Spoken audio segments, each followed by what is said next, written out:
Imagine dying at the peak of your success and waking up somewhere completely different. Our protagonist is passed out cold, drooling on his bed like a mess. Meanwhile, his wife is outside having a complete emotional breakdown. His hand trembles as consciousness slowly starts creeping back in. And that's when the nausea hits him like a truck. Full crisis mode activated as everything comes rushing back up. This man is making sounds that no human should ever make. But here's the thing you need to know about this guy. In another life, he was CEO Chu, the most successful businessman around. And at his own celebration party, everything went horribly wrong.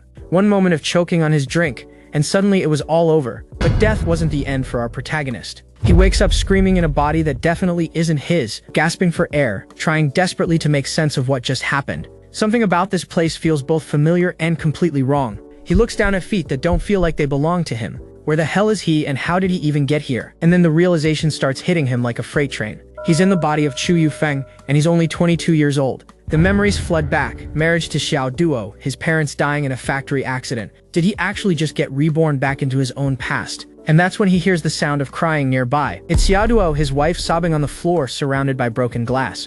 He awkwardly greets her, completely unsure of what to even say. And she looks absolutely gorgeous even while crying, which honestly the artist had a vision here. She's completely shocked that he's actually being nice to her for once. Before things can get more awkward, someone starts knocking at the door. It's Yuna, his sister, with her son and a nasty bruise on her face. The moment he sees that bruise, he knows exactly who's responsible. Huhan, the factory director who his sister accused of killing their parents. Yuna explains they've run out of food and her son hasn't eaten all day. Yufeng invites them in and asks his wife exactly how much they have. He asks Xiaoduo for a favor that surprises even himself. Give everything to Yuna, the flour should be enough for them. Xiaoduo agrees without hesitation, handing over the money and supplies. Yufeng hands everything to his sister like it's nothing. Both women are completely confused by his sudden change in personality. Xiaoduo asks where he's rushing off to so suddenly. He heads out with one thing on his mind, settling old scores with Huhan. The streets feel both familiar and strange as vendors call out their goods. Life goes on around him while he plots his next move. He arrives at the building where Huhan lives, ready for confrontation. Walking up those stairs, he's thinking about his parents' so-called accident. 20 years they worked at that factory without a single incident. Two of Huhan's goons are standing guard outside his door. They're about to head inside when they hear footsteps behind them. And that's when they turn around to see our boy standing there menacingly. The workers immediately get defensive, demanding to know who he is. Yufeng just casually asks if they're heading back from work. One of them grabs him aggressively, asking what his problem is. He calmly explains that he's here to see Uncle Huhan about a request. Huhan asks what kind of request he could possibly have. And here's where Yufeng pulls out the ultimate manipulation play. He apologizes for his parents' carelessness and his sister's accusations. Huhan immediately agrees that Yuna is being completely unreasonable. Then Yufeng casually brings up that his family needs money for survival. And when Huhan hesitates, our boy threatens to riot at the factory. Huhan warns him about getting detained if he causes trouble. Yufeng doubles down, threatening to investigate if his parents really made a mistake. You can see the sweat forming on Huhan's face at that threat. Suddenly, Huhan is very generous, offering to pay from his own pocket. They negotiate. Huhan offers 500 yuan instead of the usual 600. Huhan goes to get the money while Yufeng agrees to wait. He watches Huhan carefully, knowing this man is hiding something. The money changes hands, 500 yuan for a guilty conscience. Yufeng walks into the night, vowing to make Huhan pay for everything eventually. But first, he spots a street vendor selling candied fruit on a stick. He remembers something important that he nearly forgot about. Back home, Xiao Duo is waiting and wondering where her husband went. He returns at the door with a simple gift. Happy birthday, Xiao Duo. And the way she lights up. Honestly, the artist really went hard here. He apologizes that this is all he could get her on such short notice. She takes a bite of the candied fruit, genuinely happy. She offers to share, but he tells her it's all for her birthday. In his mind, though, he's thinking about when he'll have to leave this body. The clock shows just how late into the night it's gotten. She calls out from the bedroom, asking if he's coming in to sleep. The night settles in over the village, peaceful and quiet. And here we find our protagonist in a very interesting situation with his wife. Now, the artist definitely had a vision here because Yao Duo is absolutely blessed by the character design department. But our boy is having a full mental crisis, reminding himself that she's technically someone else's wife. And just like that, morning arrives with that annoying neighborhood rooster doing its thing. Yufeng jolts awake at the crack of dawn, looking like he barely survived the night. He's internally swearing revenge on Aunt Wang's rooster, and honestly, who can blame him? Meanwhile, someone else is already up and walking around the house. Xiao Duo walks into the kitchen and immediately screams in shock at what she finds. Because our boy actually made her longevity noodles to make up for her birthday yesterday. He even got eggs for the noodles, though he casually admits he borrowed them from Aunt Wang without asking. She asks how he could steal, and he insists it's borrowing since he'll return it eventually. But then he drops a stack of cash on the table and her eyes go absolutely wide. She immediately demands to know where he got all this money and if he stole it. He calmly explains that this is compensation money for their parents from the factory incident. She's confused because the factory blamed their parents for the accident, so why would they pay anything? He tells her he got it from Huhan, who is scared of him causing problems at the factory. His plan is to gather evidence against Huhan since that man has clearly let his guard down now. For now though, this money means they won't have to worry about food for a while. Xiaoduo just stares at him like she's seeing a completely different person. She straight up asks if he's really the same Chu Yufeng she knows. He nervously laughs it off and asks what she could possibly be talking about. Then he starts dividing up the money, 200 for her, 100 each for himself and Yuna, and the rest for food. She agrees and he heads out to find his sister Yuna to give her share. On the way he passes Aunt Wang, who's out feeding her chickens in the morning sun. She immediately confronts him about her missing eggs, and he admits he borrowed one earlier. The look she gives him is absolutely priceless, like she can't believe this kid. She goes off on him asking when exactly she agreed to let him borrow anything. But then our boy pulls out his secret weapon, cold hard cash. He offers her 2 yuan to pay for the eggs, and suddenly her whole attitude changes. Now she's all smiles, telling him to feel free to borrow anytime. Money really does talk. As he continues walking, someone calls out to him, and here comes a new character named Nike Lu. Yufeng casually greets him while keeping his distance, clearly not too interested. Nike mentions there's a gambling match tonight with some guy named Chen Goda and wants Yufeng to team up. That name catches Yufeng's attention because Chen Guoda's father is a retired leader at the Linshui steel factory. Nike then asks if Xiaoduo will be home tonight, and yeah, that's kind of suspicious. Yufeng is thinking he does need to meet Chen Guoda for information, but not like this. So he tells Nike he'll come to his house instead, and walks off without another word. Nike mutters that Yufeng is such a coward, clearly not happy about being rejected. He's wondering how a guy like that managed to marry such a beautiful wife, and sir, your intentions are showing. Meanwhile, Yufeng arrives at his sister's place to deliver her share of the money. He reaches for the door and notices something feels off about it. He's wondering why the door was left unlocked. That seems pretty careless. But then he sees little Zheng inside, and the kid immediately recognizes him. Little Zheng calls out excitedly to his mom that big brother has arrived. His sister Yu Yu comes out asking what's going on with her son. Little Zheng drags Yufeng inside to show his mom that big brother really came to visit. But Yuya doesn't exactly look thrilled to see him. Clearly there's some history here. Yufeng notices she's working in the kitchen and offers to take over so she can rest. And just like that, he's kneading dough like he's been doing this his whole life. Yu Yu just watches him in complete silence, clearly not sure what to make of this. Then another voice calls out for Yu Yu from the doorway. A woman walks in asking if the noodles are ready yet, and this must be Yuna. Yufeng flashes a bright smile and tells her it'll be ready soon. Yuna is completely shocked and demands to know what he's even doing here. He just calmly glances at the pot of boiling water, completely unbothered. Then he starts pulling noodles like a professional chef and says they can talk after dinner. The water is boiling and ready, and he drops the fresh noodles right in. Yuna asks why he used so much flour, still clearly suspicious of everything he's doing. He casually mentions the family has money now, and she immediately wants to know where it came from. She goes absolutely nuclear on him, listing all his past failures like gambling and domestic violence, and our boy just stands there completely speechless because yeah, the original Yufeng was terrible. But instead of arguing, he reaches into his pocket for the ultimate comeback. He pulls out a stack of cash and tells her to take it since she has exams coming up. He tells her to eat more nutritious food while studying and not be stingy with herself. She's still suspicious, asking where this money came from with fear in her eyes. He deflects, saying they can talk after dinner, and mentions he also made fried meat as a treat. And the spread he puts together is actually impressive. Noodles with eggs and a meat dish. Over dinner, he finally explains that he asked for money from Huhan at the factory.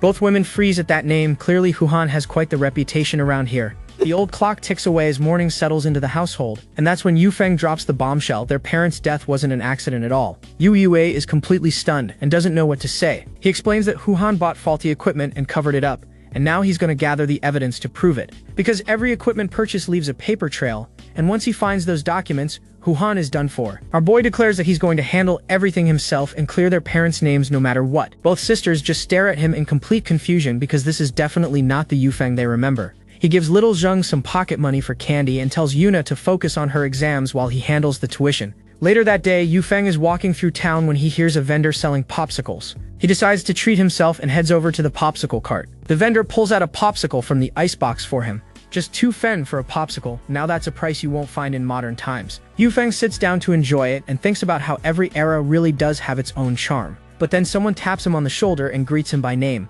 Yufeng turns around wondering who actually wants to talk to him willingly. And there's a whole group of people standing there, which is never a good sign. Yufeng's memories kick in and he recognizes them as Fudahai and Zhang Zirui, old acquaintances. He plays it cool and greets them back saying it's been a while. Then there's Shen Ziran, and he realizes she's actually Zhao Duo's best friend. And the artist clearly had a vision with this one because Ziran is looking absolutely put together and gorgeous. But then this guy Xiao Shan starts yelling at him asking what he thinks he's looking at. Someone in the group tells him to calm down because that really wasn't necessary. The bald guy calls him trash and says he can't believe Xiao Duo actually fell for someone like him. One of the women laughs and says maybe Xiao Duo just has a thing for hooligans. But our boy just takes a bite of his popsicle like he didn't hear a thing. He continues eating, completely unbothered by their insults, absolute king behavior. Then he calmly explains that Xiaoduo and Ziran are friends, so why would he disrespect his own wife's friend? Ziran doesn't say anything, but there's something in her expression, like she's actually impressed. She smoothly diffuses the situation, saying they were all classmates after all, and suggests they get going.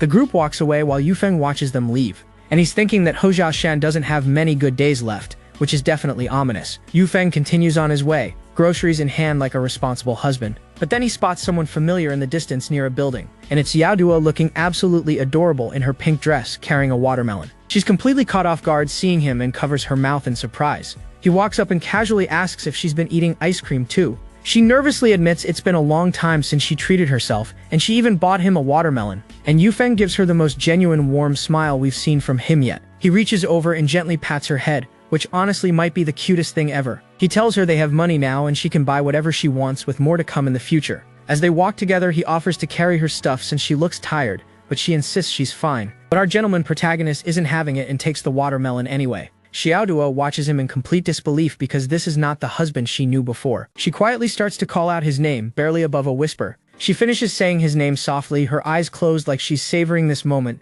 Yufeng glances down at the popsicle stick still in his hand. Someone's watching them from nearby, their reflection visible in a window. Yufeng's eyes narrow slightly as he notices something, his instincts kicking in.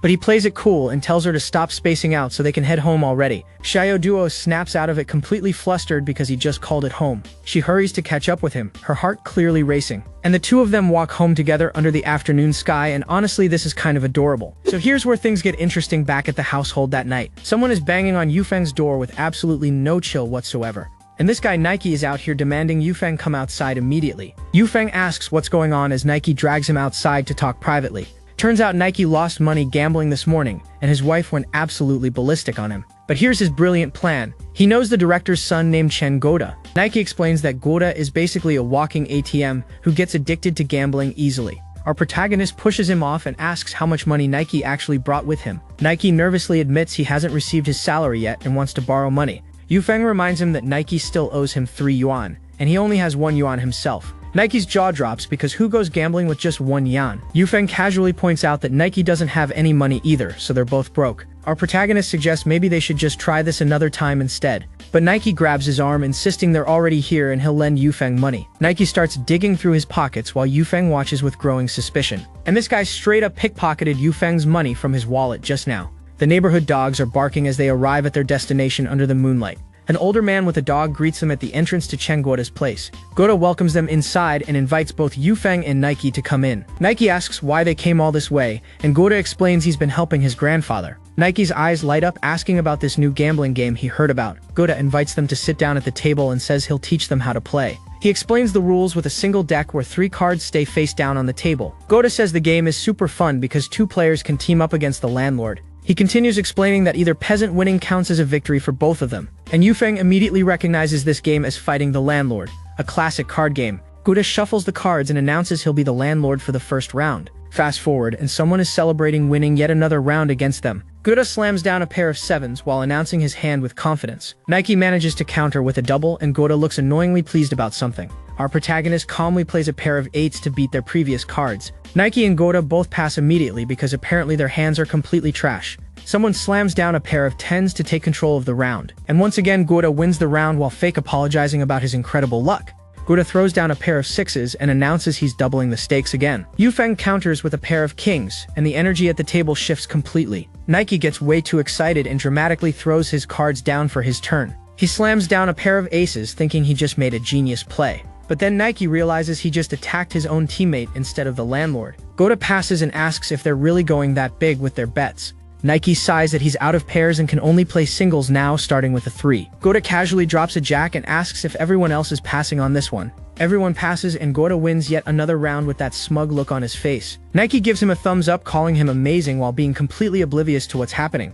But our protagonist's eyes narrow because he's been watching everything very carefully. Because Yufeng is holding 4 twos, which are literally the strongest cards in this game. He sighs dramatically and says his hands are completely useless this round. The cards pile up on the table as the games continue deep into the night. Nike throws down 4 sixes, confidently announcing he's starting this round strong. But Yufeng reveals his 4 twos with a smirk because these beat literally everything. Nike and Gota are both absolutely stunned as they're forced to pass on this bomb. Yufeng announces he won with a small king and 3 bombs, which equals 4 yuan each. And now Yufeng asks Nike where exactly his money is to pay up. The games continue as someone plays a pair of 2s into the night air. More doubles are being played as everyone keeps passing on each other's moves. Gota wins again and shows off his final card with that insufferable smile. Nike slams the table, cursing his bad luck, and Yufeng notes he owes almost 100 yuan now. But Nike refuses to quit and declares he's going to go big in the next few games. Yufeng shuffles the cards while someone mocks Nike about not having a single cent left. Nike absolutely loses it and yells that nobody is leaving until he wins his money back. Yufeng throws down the cards and tells Nike to either pay up or get out.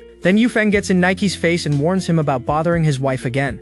And our protagonist's eye literally starts glowing red as he threatens to beat him to a pulp. Then Yufeng instantly switches to being charming and thanks Gota for a great evening. Gota just stands there completely speechless at what just happened in front of him. Our protagonist walks through town alone as dawn starts breaking over the buildings.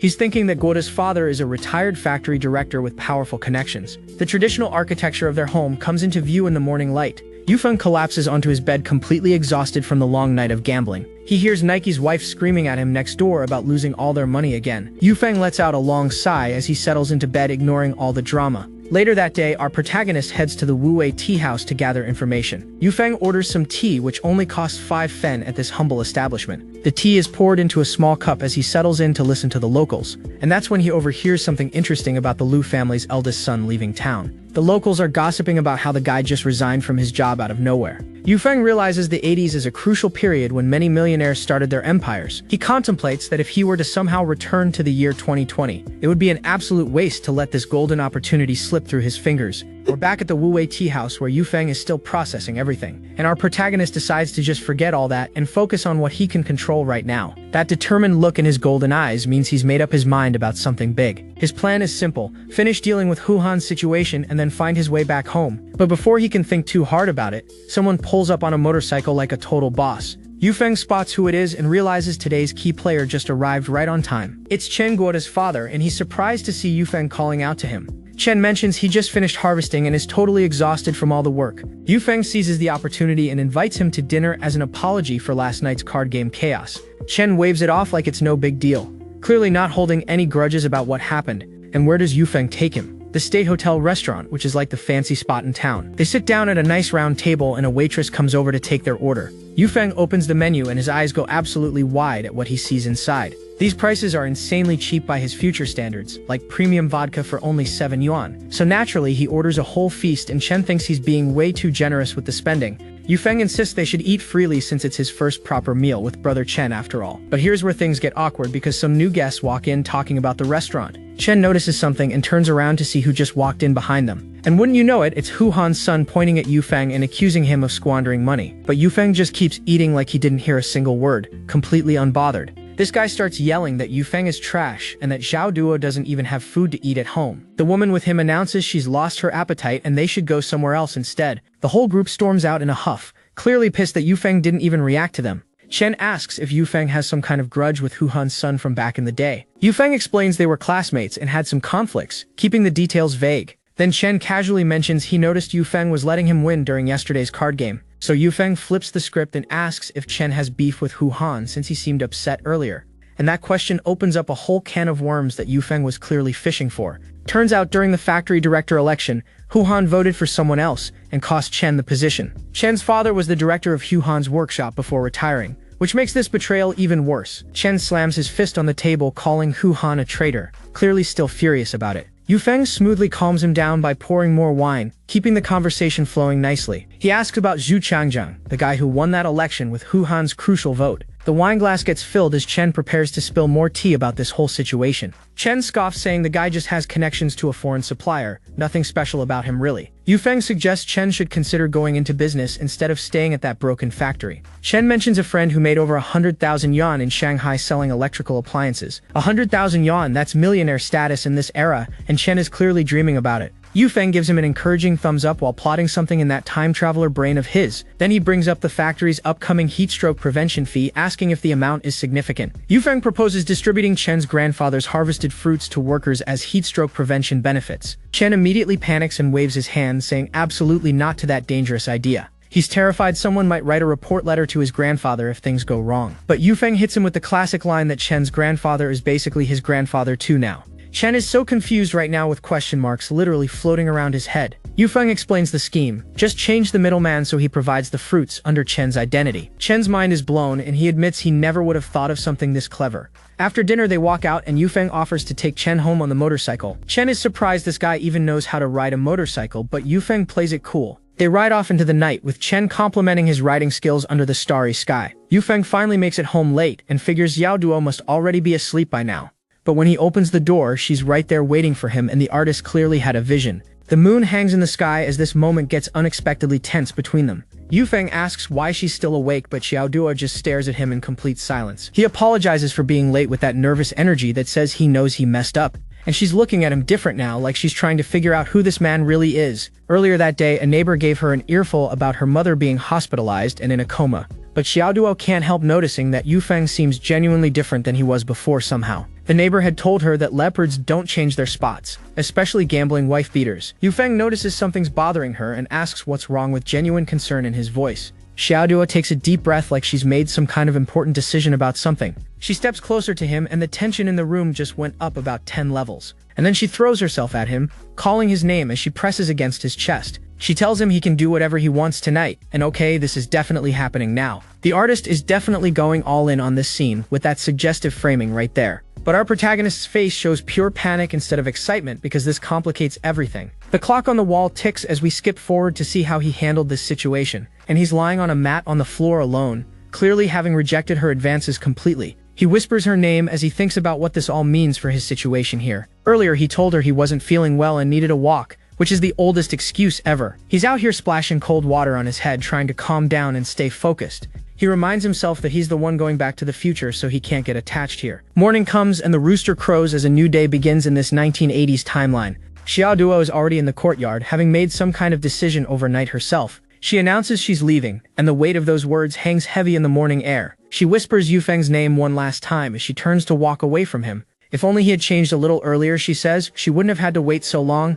Somewhere across town, someone is making a very important phone call, and who picks up but Xiaoduo's father, immediately asking what happened to his daughter. She tries to play it cool, says she's just homesick, but we all know that's not the whole story. And of course her dad isn't buying it, tells her to stay put because he's coming to bring her home. Meanwhile, back to business, the apple orchard is looking absolutely loaded with fruit right now. Chen tells Yufeng the good news. His grandfather actually agreed to the plan without any pushback. Now they just need brother Chen's factory connections, and grandpa promises a 100 yuan reward if it works. Yufeng's looking pretty pleased with himself, thanking them in advance for the upcoming success. But here's where things get complicated because someone informs Yufeng that relatives showed up at his place. Yufeng pauses mid-step, trying to process this unexpected development about visiting relatives. And then it clicks. These aren't his relatives, they're Xiaoduo's family coming for answers. Our protagonist steels himself because he knows exactly what kind of confrontation is waiting for him. Sure enough, standing there are Xiaoduo's parents, Yongguang and Xin, and they do not look happy. Yufeng tries to play the good son-in-law, greeting them warmly and asking when they arrived.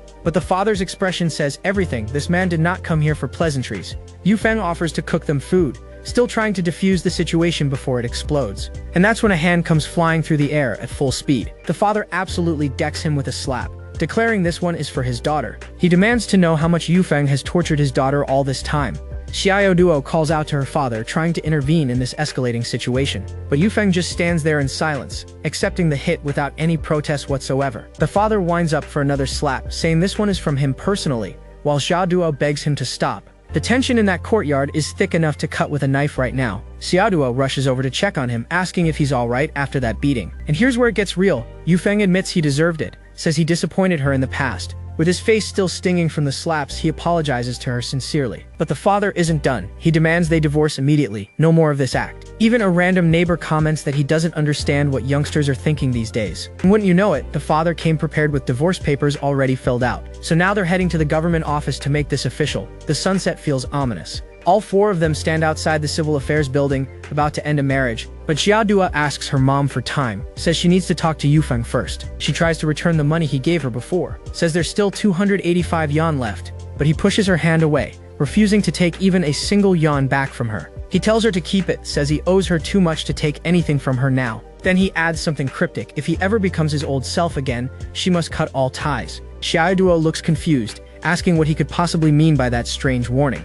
He just tells her to remember his words, then sends her off to her waiting parents. He waves goodbye, telling her to take care of herself from now on. The expression on her face shows she's feeling something she didn't expect to feel. They stand apart in silence, neither one knowing what to say in this moment. Her mother starts pleading, begging Yufeng to just let her daughter go already. The stress is getting to her mother, who starts coughing badly from all the emotion. The father tries to calm his wife down, telling her not to get too worked up. Yufeng turns to Xiaoduo, putting the decision entirely in her hands now. She turns her back to him and calls his name, and you can feel the weight of this moment. And then she says it: let's divorce, making her choice clear to everyone. So here they are at the government office, about to finalize everything officially. The clerk reviews their paperwork and prepares to stamp the divorce documents. They stand side by side in heavy silence, neither looking at the other in this final moment. But we're cutting away because Chen comes running up to Yufeng with amazing news. They succeeded. The factory approved the fruit bonus and they're gonna make over 1,500 yuan from this deal. Chen promises an extra 200 yuan bonus, but there's one problem. They still need plastic bags. They hop on the motorcycle and head to Lujin City, where the closest plastic factory is located. Chen panics when he realizes neither of them actually knows anyone at the plastic factory. He warns Yufeng this is serious. They'll be exposed without proper plastic bags for the fruit. They arrive at the plastic factory, which looks impressively professional with those big slogans. Standing outside the gate, they face their first obstacle. How do they even get inside? Yufeng's solution? Just ride the motorcycle straight through, which gets the guard yelling immediately.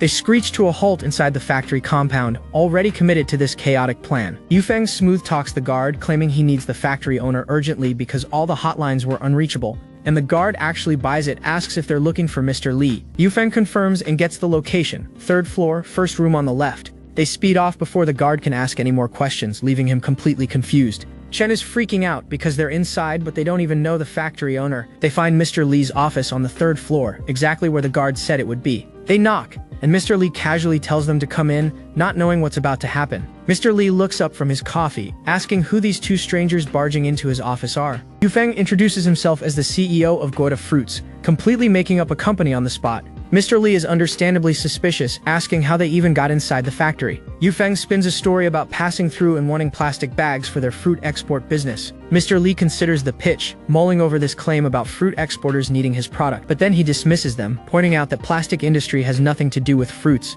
and that's where we leave our boys. Rejected but not defeated, because Yufeng always has another angle. But our boy Yufeng isn't giving up that easily in this negotiation. He pivots hard, offering Director Li a cigarette while pitching about their packaging needs. He explains they came here first because of the transportation costs, which is actually smart reasoning. Yufeng keeps laying it on thick, talking about quality assurance like they're actually a real company. Director Li asks whether they're state-owned or private, which is a very reasonable question. And instead of answering, Yufeng smoothly deflects by asking for some tea to drink. Director Li actually apologizes for forgetting to offer them tea in the first place. He goes to fetch some local tea, hoping they won't mind that it's nothing fancy. Now that the mood has softened, Yufeng drops the real request about 1 ton of bags. Director Li nearly chokes on his cigarette because 1 ton is a massive order, but after thinking about it, he agrees they can do it with overtime and offers samples. Director Li walks them through the warehouse where all the plastic bag inventory is stored. Yufeng shakes his hand and promises someone will call tomorrow with the quality inspection results. Director Li invites them to stay for dinner, but they politely decline, saying they have other business. They wave goodbye with promises of future business, which sounds very professional, honestly. Chen is absolutely losing his mind because they just got free sample bags without spending anything. But here's the twist. Yufeng tells Chen to call tomorrow and say the quality inspection failed. Back at the compound, someone jokes about how strong the sample bags are. Yufeng watches someone sort through a pile of fresh oranges ready for packaging. Chen reminds Yufeng about that state-run restaurant dinner he was promised earlier. But Yufeng is already thinking ahead because he needs Lu Naiqing for his bigger plan. When Yufeng suggests bringing Lu Naiqiang along, Chen immediately protests about him being a cheater. Yufeng waves it off, saying they live in the same compound but rarely see each other. so they end up at the state-run hotel for that dinner Chen was looking forward to. And there's Lu Naiqiang absolutely demolishing his food because he's been starving all day. After dinner, Lu Naiqiang waves goodbye to Chen under the moonlit sky, but then he turns to Yufeng and asks directly if he and Chen are running some business. He admits he heard everything during dinner and demands to be included in whatever they're doing. Yufeng hesitates because this wasn't exactly part of the original plan. Liu Naiqiang points out that he's actually known Yufeng longer than Chen has. Fine, Yufeng decides to come clean and explain what's actually going on. Liu Naiqiang's eyes go wide when he hears about the 200 yuan for delivering fruit. He warns Yufeng about Chen being a cheater, but Yufeng counters by offering him 50 yuan instead. Liu Naiqiang invites Yufeng to come sit at his house for a bit. Inside, Yufeng casually asks whether Liu Naiqiang rents or owns this place. Liu Naiqiang pours them some drinks while they settle in for conversation. He admits he rents it, and Yufeng asks about his locksmith business making good money. Liu Naiqiang laughs and says he quit that job after accidentally opening a neighbor's door, and this is exactly what Yufeng wanted to hear, so he asks for a lockpicking demonstration. Liu Naiqiang pulls out his old tool, a small metal hook designed for unlocking. He positions himself at a door and tells Yufeng not to blink because this happens fast. With a quick twist and turn of the pick, the padlock clicks open like magic. Yufeng is genuinely impressed and immediately asks to be taught this skill. But Lu Naiqiang refuses, saying teaching this would basically be teaching crime. Yufeng raises his offer to 100 yuan after tomorrow's fruit delivery. And just like that, Lu Naiqiang's eyes light up with stars as he immediately agrees. The next day, we're at the Lingshui steel factory where things are about to get interesting. Chen arrives on his motorcycle and spots Yufeng waiting for him at the entrance. Chen asks why Lu Naiqiang is here too, and Yufeng explains he came to help out. Chen suddenly announces he can't hold it anymore and runs off, leaving them with the fruit. And now we see why Yufeng learned lockpicking, because everyone's at lunch right now. He makes his way to Hu Han's office while the building is conveniently empty. He tries the door handle, but of course it's locked tight. He's annoyed that this old thief locks his door even just to go eat a meal. Good thing he came prepared, pulling out the lockpick Lu Naiqiang taught him to use. He inserts the pick into the keyhole and works on the lock with steady hands. And just like that, he slips inside the office without anyone noticing. He immediately starts searching through the shelves looking for evidence. He finds a purchase and sales order book, which is exactly what he was looking for. But something's wrong, there's no official seal, and the actual contracts are missing. Then he notices some fancy classical Chinese literature books on the shelf. Our boy realizes someone like Hu Han probably can't even read these books, so why have them? He can't investigate further right now since Hu Han and Xu Changjiang's relationship is clearly complicated. But he's now certain there's something fishy going on between Hu Han and the suppliers. He makes his way out of the building to rejoin the fruit delivery operation. Chen sees him and immediately questions why he's dressed like a farmer now. Yufeng just smirks and asks if he doesn't look the part of a fruit farmer. Chen is impressed and tells him the packed fruits are ready in the warehouse. Time passes as the lunch hour continues at the factory. The workers are all eating in the cafeteria, completely unaware of what's happening outside. Lu Naiqiang explains that this is the perfect window since workers always eat at noon. They start loading boxes of fruit onto the cart to complete the delivery. But suddenly Yufeng winces in pain out of nowhere. Liu Naiqiang asks what's wrong, clearly concerned about his partner. Yufeng clutches his stomach and says he's feeling a bit sick right now. We're back at the Lingshui steel factory where our boy just pulled off some serious espionage. Yufeng's still inside Hu Han's office, contract in hand, searching for more evidence. He pulls out one of those fancy classical literature books from the shelf, and it slips right out of his hands, hitting the floor with a suspicious thud. Wait a minute, why would a book make that kind of noise when it falls? The pages flip open on their own, revealing this isn't just any regular book. Our protagonist notices something hidden inside, and now he's really paying attention. The book has been hollowed out to hide documents, which is extremely suspicious. Yufeng starts going through all the papers scattered on the floor, hunting for evidence. And there it is, a document from an equipment factory with Hu Han's name on it. Our boy's eyes narrow because he finally has proof of Hu Han's corruption scheme. Chen spots him returning and jokes about whether he fell into the toilet or something. Yufeng hands over the promised 100 yuan to Lu Naiqiang like a man of his word. Liu Naiqiang is absolutely thrilled and says he'll handle the rest of the delivery himself. As Yufeng walks away, he's thinking about how Hu Han forged seals to steal over 2 million yuan. This level of corruption is basically a death wish because the authorities don't play around. Scene changed to later that day where someone named Ziwi is being greeted by friends. Her friends are laying on the compliments thick, telling her how beautiful she looks today. Ziwi turns around and notices someone unexpected approaching the group. She spots Yufeng walking toward them and seems genuinely curious about why he's here. But the two guys with her recognize him immediately and start running their mouths. One of them mocks that divorced people must have plenty of free time on their hands. And then they really go low, saying Xiao Duo should have left this trash a long time ago. Ziwi tries to call out to Yufeng, but he just keeps walking right past them. And that absolutely sets one of the guys off because how dare Yufeng ignore him? He grabs Yufeng and starts mocking his farmer clothes, telling him to be ashamed. but our protagonist just gives him this cold, calculating look that says everything. And then Yufeng grabs the loudmouth right back and tells him not to be mean. He locks the guy's arm behind his back, and suddenly the bully isn't so tough anymore. The woman with them starts yelling for Yufeng to let him go like he's the crazy one. Yufeng releases his grip and shoves the guy away without breaking a sweat. The guy stumbles backward right into the woman who is defending him, and they both go tumbling down in the most embarrassing way possible. Yufeng tells them if they don't have guts, they should stop clucking like old hens. The guy scrambles up, demanding to know who Yufeng thinks he's talking to, and our boy just smirks and says whoever feels called out is the one he means. The guy loses it, screaming about his dad's money and asking what Yufeng's proud of. Yufeng casually drops that his father won't last a few more days in his position. He tells the guy to think carefully about whether his father changed since April. And suddenly the guy's face changes completely as the realization hits him hard. He starts remembering his father's angry outbursts, the fighting, the hotel visits. The guy starts stammering, desperately trying to deny what he already suspects is true. Yufeng walks away, telling him he already knows the truth deep down inside. He leaves them all stunned on the ground while heading toward his next objective. Yufeng asks Ziyui if he can borrow her landline and promises to pay the phone bill. She leads him inside to a nice traditional Chinese home with elegant decorations. Ziyui asks where he wants to call and what number he needs to reach. He gives her the number for Shinan Equipment Factory and asks for someone named Ma Qinbao. The call connects and Yufeng asks to speak with Ma Qinbao directly. He introduces himself as calling from Lingshui Steelworks with an urgent matter. Ma Qinbao on the other end is confused because the number doesn't match the factory line. Yufeng drops the bomb, claiming the equipment Huhan purchased has major quality problems. He says the faulty equipment from their factory caused a serious casualty incident, and now he demands they take responsibility for the damage that was caused. Ma Qinbao immediately defends himself, saying Huhan specifically said no parts needed replacing. Yufeng pushes back, asking why the purchase contract has their name on it then. He demands to speak with factory director Kang Jinzhong since reception won't cut it. And just like that, Yufeng hangs up with a satisfied smirk on his face. Meanwhile, at Lingshui Steelworks, we see the sign for the director's office. Director Kang Jinzhong is just casually drinking his tea without a care in the world. But then his phone rings and suddenly his peaceful afternoon is about to get ruined. It's Ma Qinbao frantically telling him he never signed any contract with Huhan.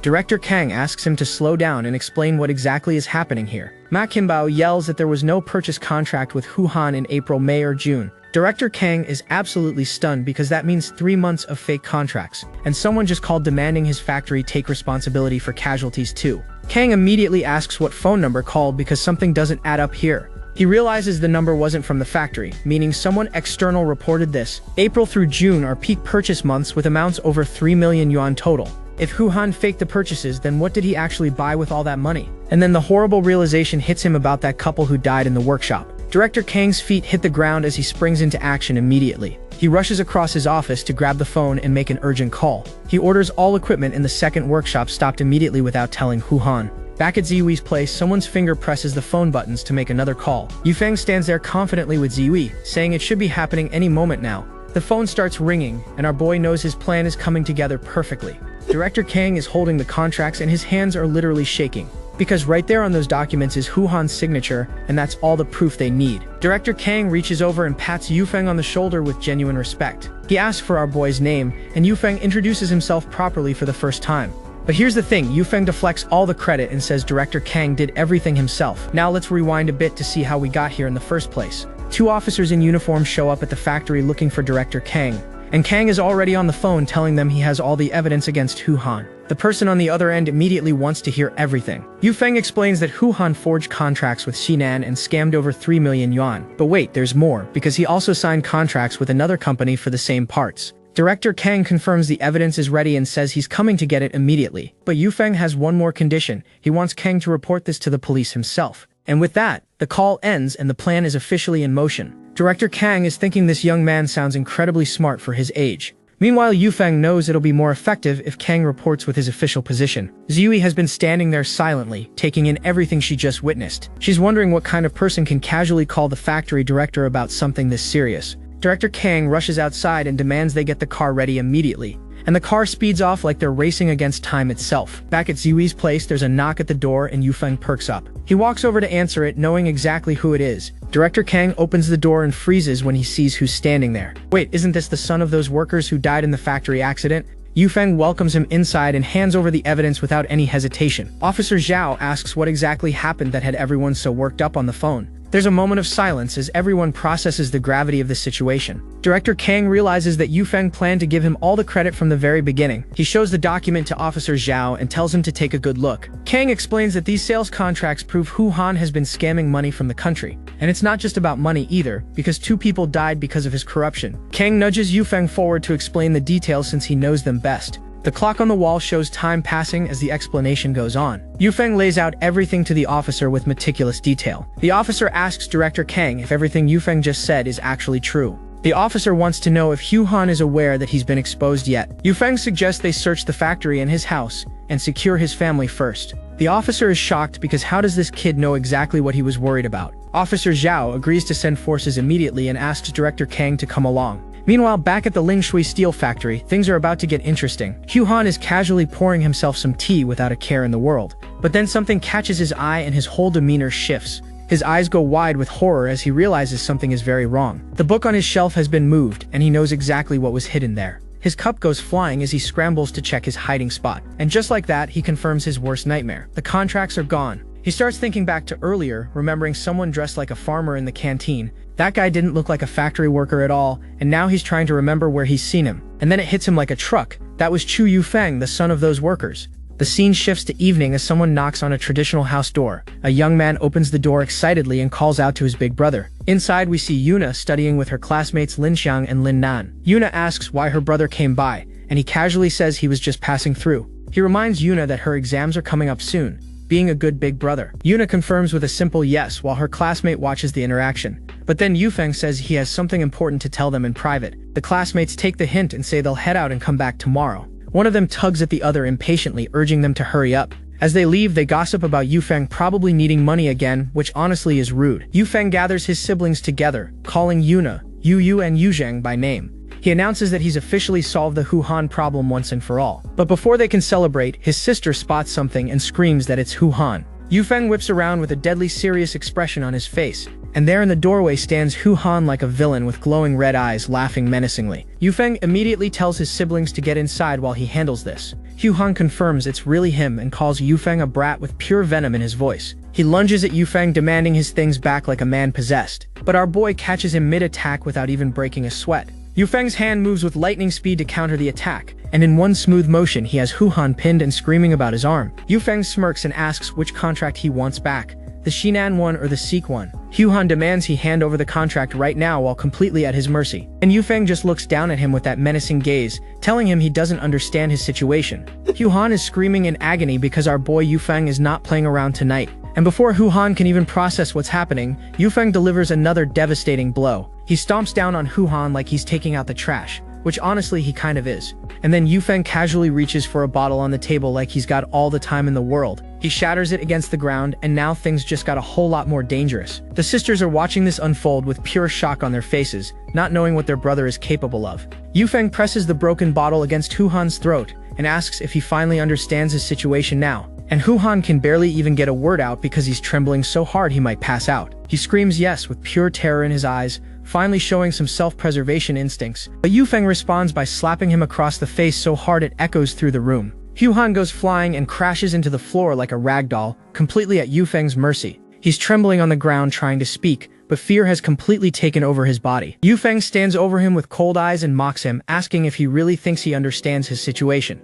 Hu Han desperately asks what Yufeng wants from him, willing to do anything to survive this. And Yufeng declares with absolute conviction that he will take revenge for Yuna and his parents. His fist is clenched and shaking with barely contained rage as he thinks about what Hu Han took from him. Meanwhile, the sisters watch in horror, with one shouting Hu Han's name while the other tries to calm her down. Hu Han starts pleading for his life, swearing he had nothing to do with their parents' deaths and claiming he was sad when he heard. Yufeng just looks at him and says, "Oh, I see, but there's something calculating behind those eyes." Hu Han desperately agrees, thinking maybe he's actually getting through to the kid. But then he switches tactics and threatens Yufeng, saying the contract belongs to the government and he'll be sent to jail. And here's where Yufeng's real plan kicks in because he casually agrees to go get the contract right now. He pushes Hu Han along, explaining that he hid it somewhere else, and asks if Hu Han is really going to take him there. The sisters are just standing there completely confused, having no idea what their brother is actually planning. But Yufeng glances back with this knowing smirk that tells us he's playing the long game here. The scene transitions to sunset over the town as Yufeng leads Hu Han deeper into his trap. As they walk through the streets, Hu Han keeps pestering him about where the contract actually is. but Yufeng tells him to be patient and suggests they discuss how to split the money first instead. Huhan tries to claim he has no money left, saying he gave everything to Yufeng last time they met. Yufeng grabs him and threatens to give the contract to Kang Jinzhong instead if he keeps wasting his time. Then he drops the bomb, asking where Huhan hid the 2.5 million, and Huhan realizes Yufeng knew everything all along. Yufeng tells him they should just stop pretending and says he won't even ask for that much of it. He smiles and assures Huhan that since they're in this together, he won't sabotage him because they're on the same boat. He even explains a plan to switch the low-quality components from the C company with better ones in July so nobody notices, and Huhan, the absolute fool, actually believes him and agrees to show him where the money is hidden. The sun continues to set as birds fly across the sky, setting the stage for what comes next, and there's Huhan digging up his hidden stash while Yufeng watches him do all the work. Huhan hands over 100,000 and warns Yufeng not to break his promise, still not realizing he's been played. And those are some thick stacks of cash, proving just how much Huhan has been skimming from his corruption schemes. Yufeng gives this menacing little smile because phase 1 of his plan is now complete. Now he says he needs to buy something from the Tianxing clothes store and tells Huhan to wait outside. Huhan watches as Yufeng casually walks out of the store, having no clue what's really happening. Yufeng tells Huhan he should change his dirty clothes since they look suspicious, and Huhan comments on how cautious he's being. After Huhan changes, he keeps asking where the contract actually is because his greed won't let this go. And Yufeng actually tells him the truth, saying it's under the red brick below the trash bin at Huhan's own house. Huhan immediately starts running off, saying they need to hurry and get it right now. Meanwhile, the evening sky creates this beautiful backdrop for what's about to go down. Huhan is practically sprinting through the streets, muttering about the red brick over and over. But then he notices someone standing at the end of the street and suddenly gets a very bad feeling. His face goes pale as he recognizes the person and asks what Mr. Yu is doing there. And Mr. Yu just laughs because this is exactly where Hun was supposed to end up. The evening sky fills the frame as the trap finally springs closed on our favorite corrupt official. A factory worker points directly at Huhan and shouts for everyone to hear that it's him. And the look on Huhan's face when he realizes what's happening is absolutely priceless. He tries to run, but there's nowhere to go as hands reach out to grab him. Officers slam him down and tell him not to move while he screams, asking why he's being arrested. An officer yells at Huhan to stop struggling because there's no getting out of this one. Huhan screams Cho Yufeng's name with pure hatred as he finally realizes he's been completely outplayed.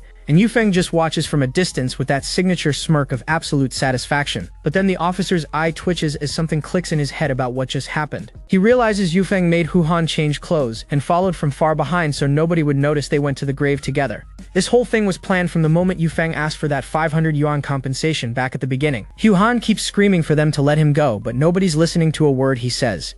The officers report that the suspect has passed out, and Yufeng calmly walks away into the sunset. He speaks quietly to himself about Xiao Duo, saying his matter with Huhan is finally resolved and it's time to leave. Night falls over the town as the crescent moon rises, marking the end of Huhan's reign of corruption. Back at the family home, Yufeng gathers all his siblings around the table for an important announcement. He tells them that by tomorrow, everyone will know the news that Huhan has finally been caught. But then he says he's about to show them something and warns them not to get too excited or scream. His siblings just stare at him with total confusion, having absolutely no idea what's coming next. He reaches into the bag and starts to unwrap what he brought home from his little adventure. And then he dumps stack after stack of cash onto the table like he just robbed a bank. The sisters immediately start screaming at the top of their lungs because that is a lot of money. Yufeng quickly shushes them with a finger to his lips because the neighbors definitely do not need to hear this. The voice echoes through the neighborhood as Yufeng desperately tries to keep his sisters from alerting the entire town to their newfound wealth. One of the sisters finally manages to form a coherent thought through her shock, asking where on earth all this money came from. And Yufeng drops the heaviest line of the night, telling them this money was exchanged with their parents' lives. The memories flash through his mind of that fateful day when everything changed, when Huhan took everything from their family. He hands the money to Yuna for safekeeping and tells her to discuss any expensive purchases with Yu first. But then he adds something strange, saying if he ever becomes a terrible person and comes asking them for money, they should absolutely refuse to give him anything, not even a single fen, and his intensity about this is honestly a little concerning. His siblings just stare at him with complete confusion because what kind of request is that from your own brother? He tells them he's leaving now and to make sure they hide that money properly where no one can find it. But before he can make it out the door, Yuna calls out for him to wait. He turns back with those striking golden eyes, asking what she needs from him. She asks if he wants to stay for dinner, but he declines, saying he still has things to do and tells them to treat themselves to a nice meal with the money. But something makes him pause before he leaves, like there's one more thing he needs. And here's where it gets a little emotional, because he asks Yuna if she can call him brother just one more time. Yuna's eyes go wide because she wasn't expecting that request at all. She hesitates, not knowing what to say, while her siblings in the background look just as confused as she feels. Yufeng just smiles and tells her it's alright, maybe next time, hiding whatever sadness is behind those words. The door closes behind him with a heavy thud that seems to echo through the whole house. His siblings wave goodbye to him, still not quite understanding why this farewell feels so different from all the others. Yufeng walks through the evening streets, letting out a long breath, finally alone with his thoughts. And as he walks, he starts thinking about what comes next, about the inevitable goodbye.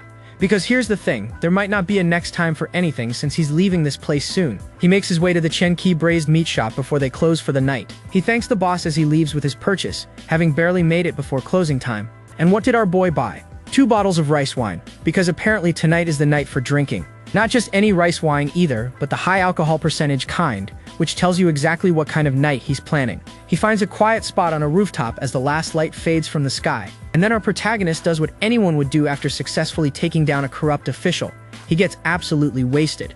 He immediately regrets his life choices as the alcohol burns going down, complaining about how spicy it is. But his expression changes as the alcohol starts to hit, and his thoughts drift somewhere far away. And there she is in his mind, Xiaoduo, the woman he came back to this timeline for in the first place. Drunk Yufeng starts mumbling his goodbyes to Yuna, Yu Yue, and Little Zheng, patting the couch like it's a person. He keeps drinking like his life depends on it, or maybe more accurately like his life is about to change completely. The memories start flooding back, fragments of his past life and the woman he left behind. More flashes of memory hit him as the alcohol breaks down whatever walls he had built up. Time passes and the world gets quiet around him as he drinks the night away. Eventually, our protagonist passes out on the couch, bottles emptied and mission sort of accomplished. He lets out a burp in his sleep because even dramatic time travelers have undignified moments. But then something shifts and his eye cracks open slightly like a thought just hit him. His eyes snap wide open with pure panic as he realizes something absolutely terrible. He shoots up screaming that he can't go back to his original body because of one very important problem. What if someone already held his funeral and had his original body cremated while he was gone? He's running around the room in full panic mode, screaming about not being able to return to his body. He pants heavily as the horrifying realization sinks in that his original self might just be ashes by now. The weight of it all crashes down on him as he accepts that he really might not be able to go back ever. But after a moment of despair, he starts buttoning up his shirt with renewed determination. Standing in front of the mirror, he thinks that if he had known he couldn't go back, he probably wouldn't have let her leave. He looks at the old photo of himself with Xia Duo, back when everything was simpler and they were together. And then he figures out a plan. If Zhang Zirui can contact Shen Ziren, then Shen Ziren can contact Zhang Xiaoduo for him. The image of Xia Duo holding a phone fills his thoughts as he locks onto his new goal. The next morning brings an unexpected knock at his door that interrupts his planning. He opens the door to find his siblings standing there and asks why they came all the way here. He invites them in, saying he was just about to cook some noodles anyway, might as well eat together. But Yuna counters with an invitation to their place instead, saying she actually bought some pork for the occasion. Yufeng agrees and they head out together through the sunny streets of the town. And for a moment it actually looks like a normal family outing, 4 siblings walking together in the morning light. Little Zheng pipes up asking if their brother can stay with them from now on. Yufeng just smiles at the kid, genuinely touched by how much they want him around. He ruffles Zheng's hair and tells him to be patient, saying he'll move in once his current house lease expires. Yuna calls out to him hesitantly, like she has something important to share.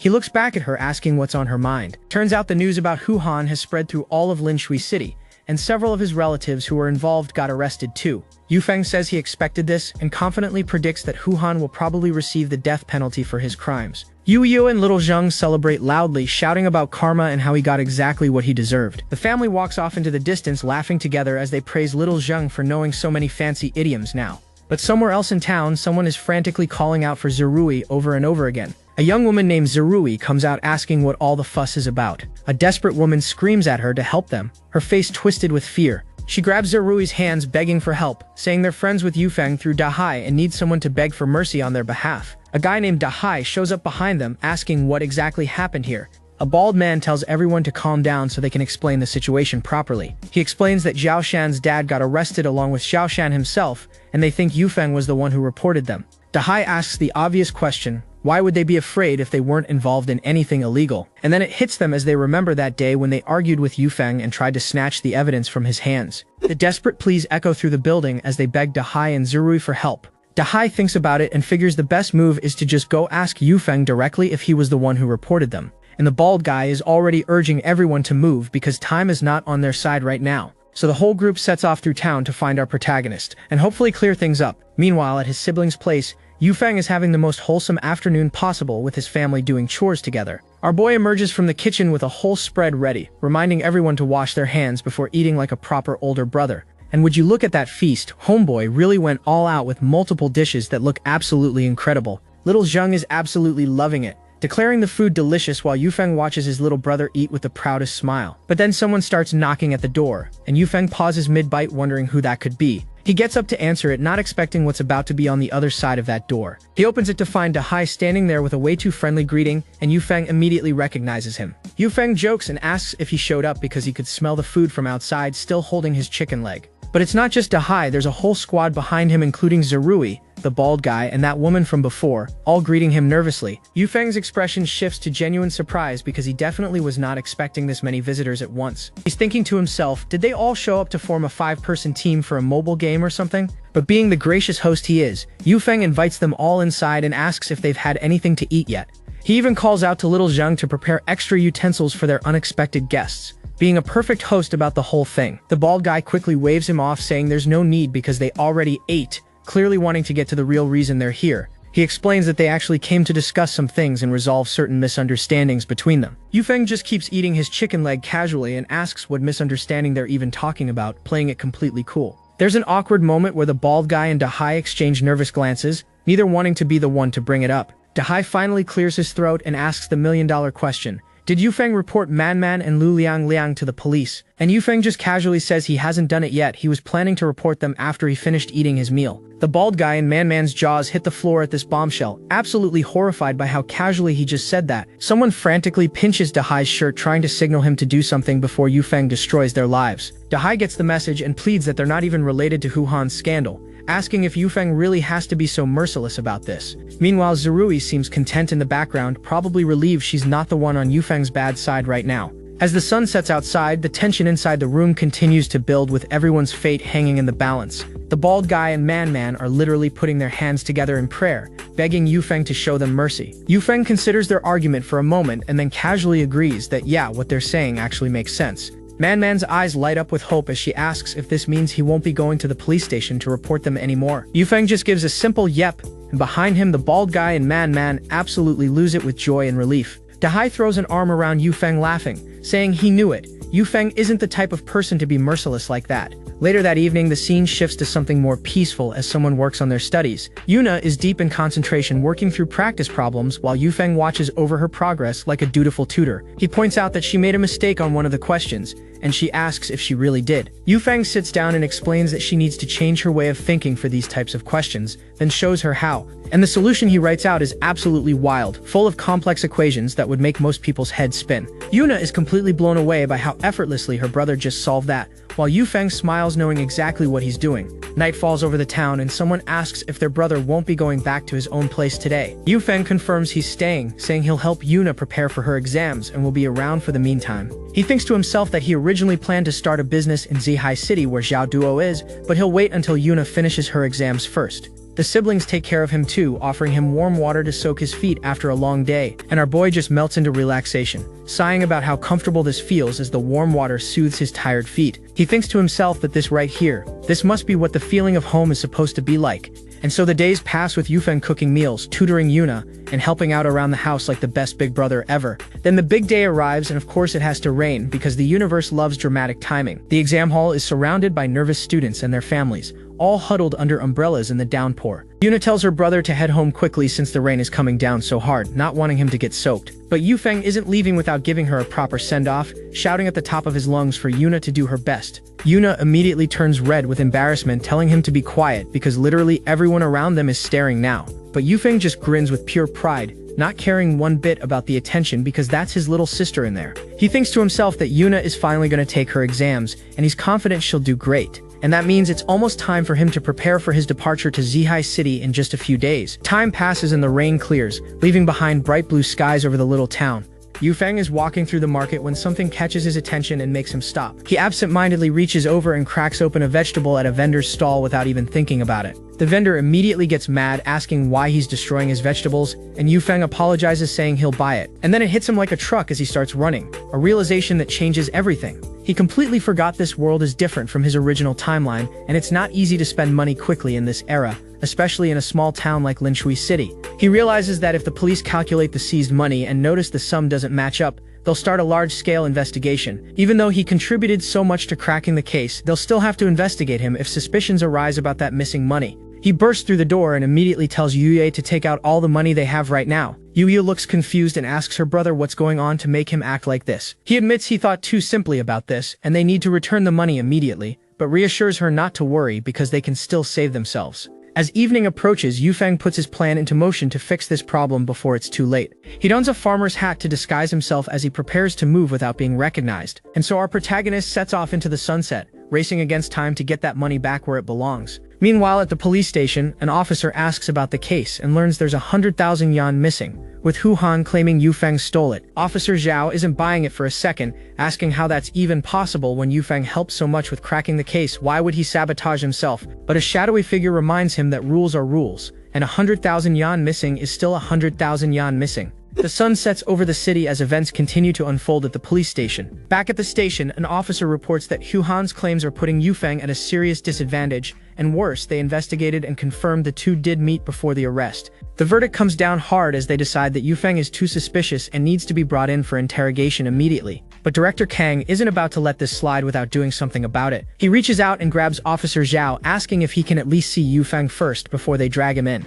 But Officer Zhao isn't having it, pulling away from his grip with clear frustration. He tells Kang straight up that if they hadn't known each other for years, he'd be suspicious of him too right now. And before Kang can even protest further, Zhao makes it clear that this matter must be resolved no matter what. The cell door slams shut, and just like that, Kang finds himself on the wrong side of the bars. Our man Kang is sweating bullets now, realizing that his attempts to help might have just backfired spectacularly. Officer Zhao orders his men to keep an eye on Kang and make sure he doesn't leave before they arrest Yufeng.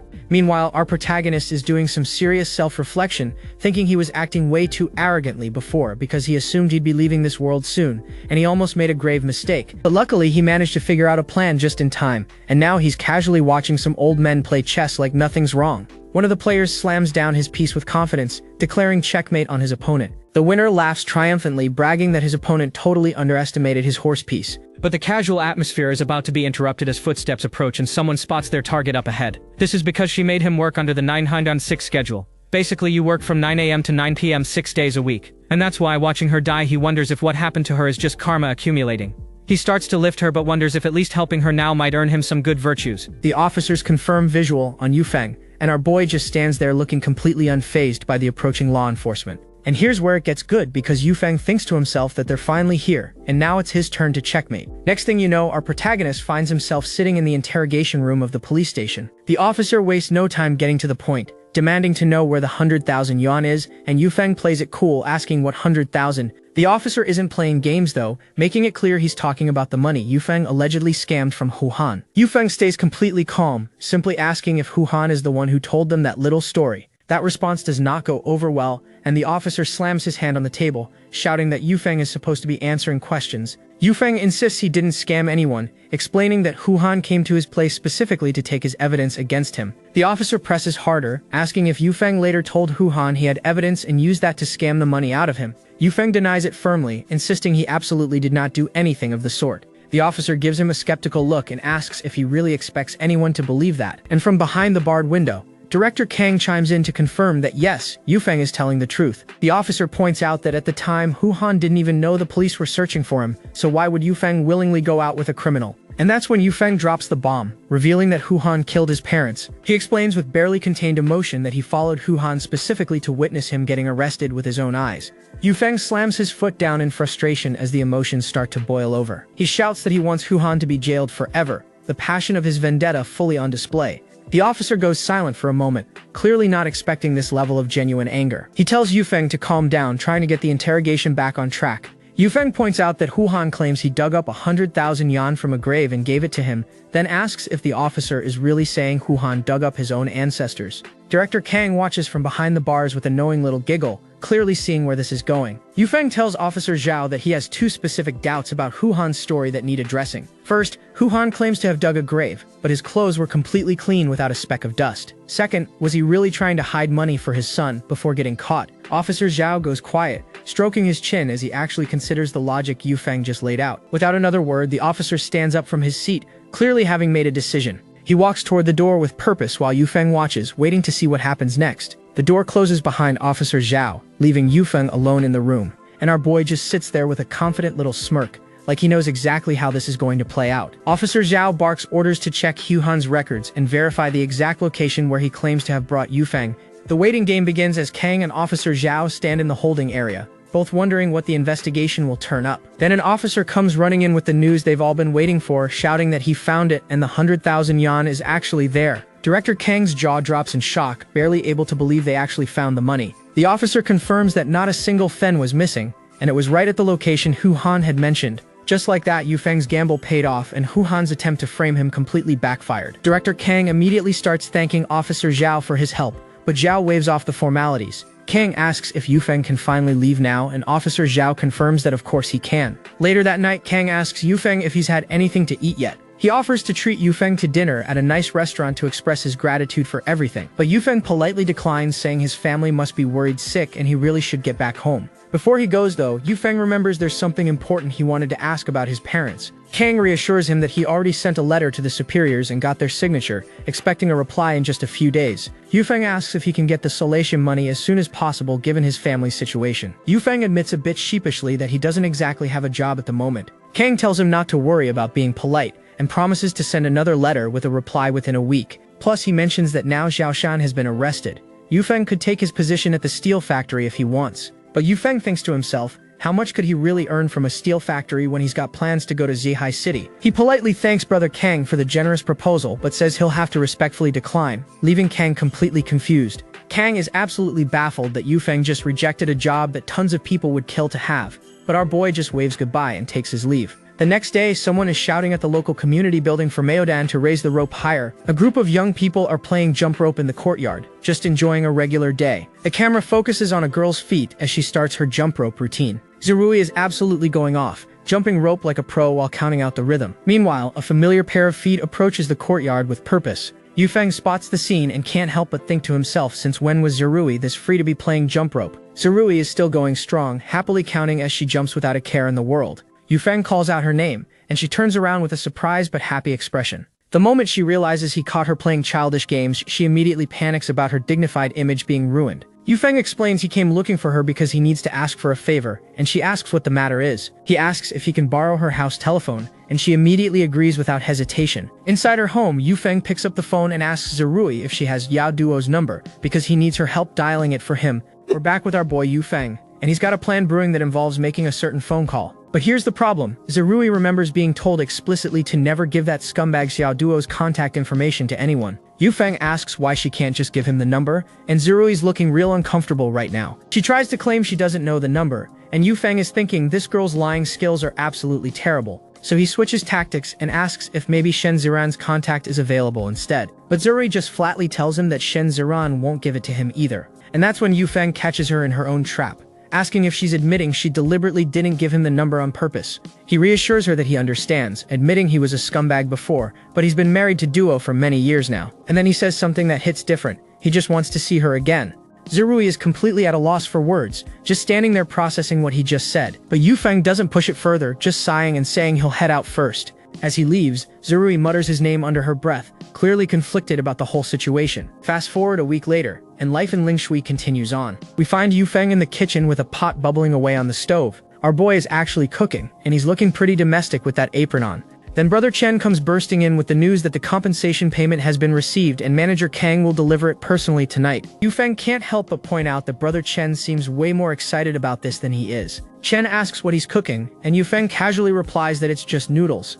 And honestly, the noodles are looking pretty good for such a simple dish. But Chen immediately complains that there's not even an egg in there, pointing out that Yufeng is about to be rich now. Chen gets all hyped about the nearly 4,000 yuan compensation, telling him to crack an egg to celebrate, but Yufeng explains Aunt Wang's hen ran away, so there's nowhere to borrow eggs from. Chen doesn't let the lack of eggs stop him from digging in though. He admits that even with just soup noodles, it's actually delicious, and asks Yufeng to call him over next time he makes another batch. But then Yufeng drops the bombshell. He's gonna Zihai City, and he's leaving tomorrow. The reaction from the house is immediate and shocked. Chen wants to know what he'll do there and if someone introduced him to a job opportunity. Yufeng shakes his head, saying he's going alone and that it's useless to stay here when he could be out searching for opportunities. Later that evening, as the sunset paints the sky orange, there's a knock at the door. Director Kang has arrived personally to deliver the compensation, and Yufeng welcomes him inside. Kang mentions that he heard Yufeng is heading to Zhihai City tomorrow and wants to confirm if it's true. As they settle in for a chat, tea is poured to make things comfortable. Kang calls him out, saying if Chen hadn't spilled the beans, Yufeng would have just sneaked away without a word, but Yufeng insists he was going to tell him.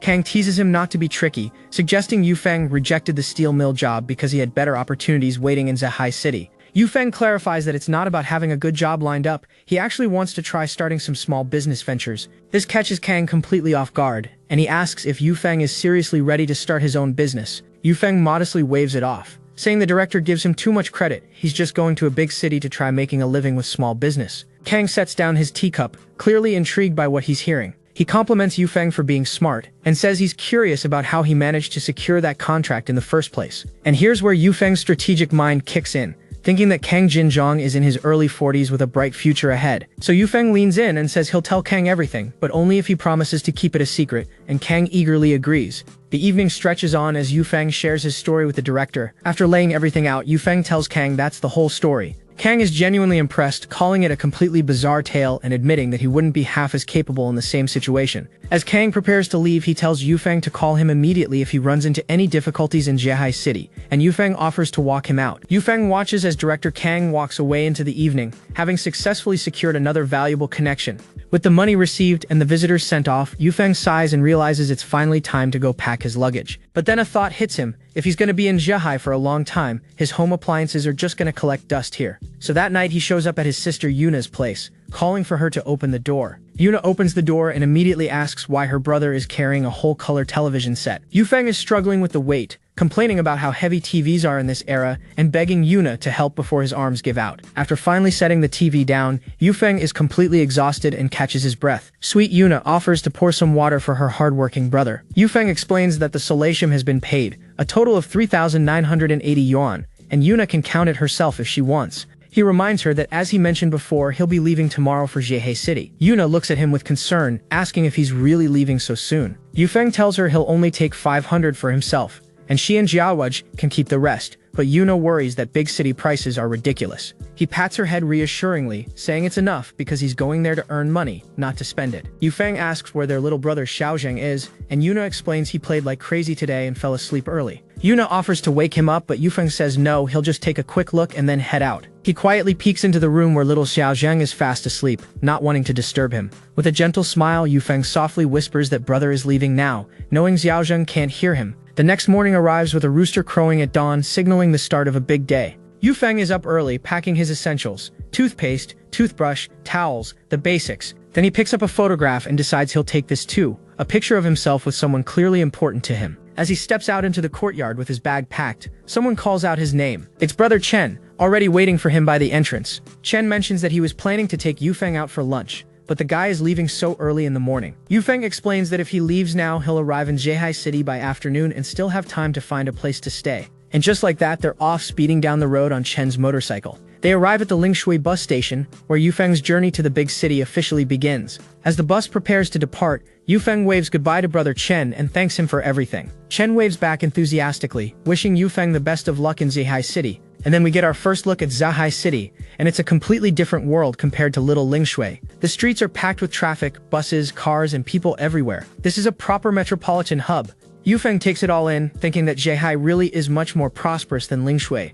This actually looks like a real big city. And almost immediately someone approaches him asking if he needs a hotel because apparently our boy already looks like fresh meat in the city. So remember that hotel solicitor from last episode who wouldn't leave our boy alone? Yeah, she's still at it, pushing a business card in Yufeng's face and asking if he wants to stay at her totally legit establishment, the Heart-to-Heart Hotel, because nothing screams trustworthy like that name. Yufeng, showing more street smarts than expected, immediately asks the important question, is this place even legal? And she just casually admits there are formal ones and informal ones, like that's supposed to be reassuring. Then she hits him with the full sales pitch, stars in her eyes claiming they have everything he could possibly need. Our boy is immediately terrified, waving his hands frantically and insisting that's absolutely not necessary. But she's not taking no for an answer and literally starts dragging him toward the hotel to check the room. Saved by the bus, which conveniently announces it's arrived at Xiaoyingqiao Station right at that moment. Yufeng's face lights up like he just found an escape route from a horror movie, and homeboy just takes off sprinting while she yells after him about negotiating the price. Truly iconic. He makes it onto the bus, finally safe from the hospitality industry's most aggressive sales tactics.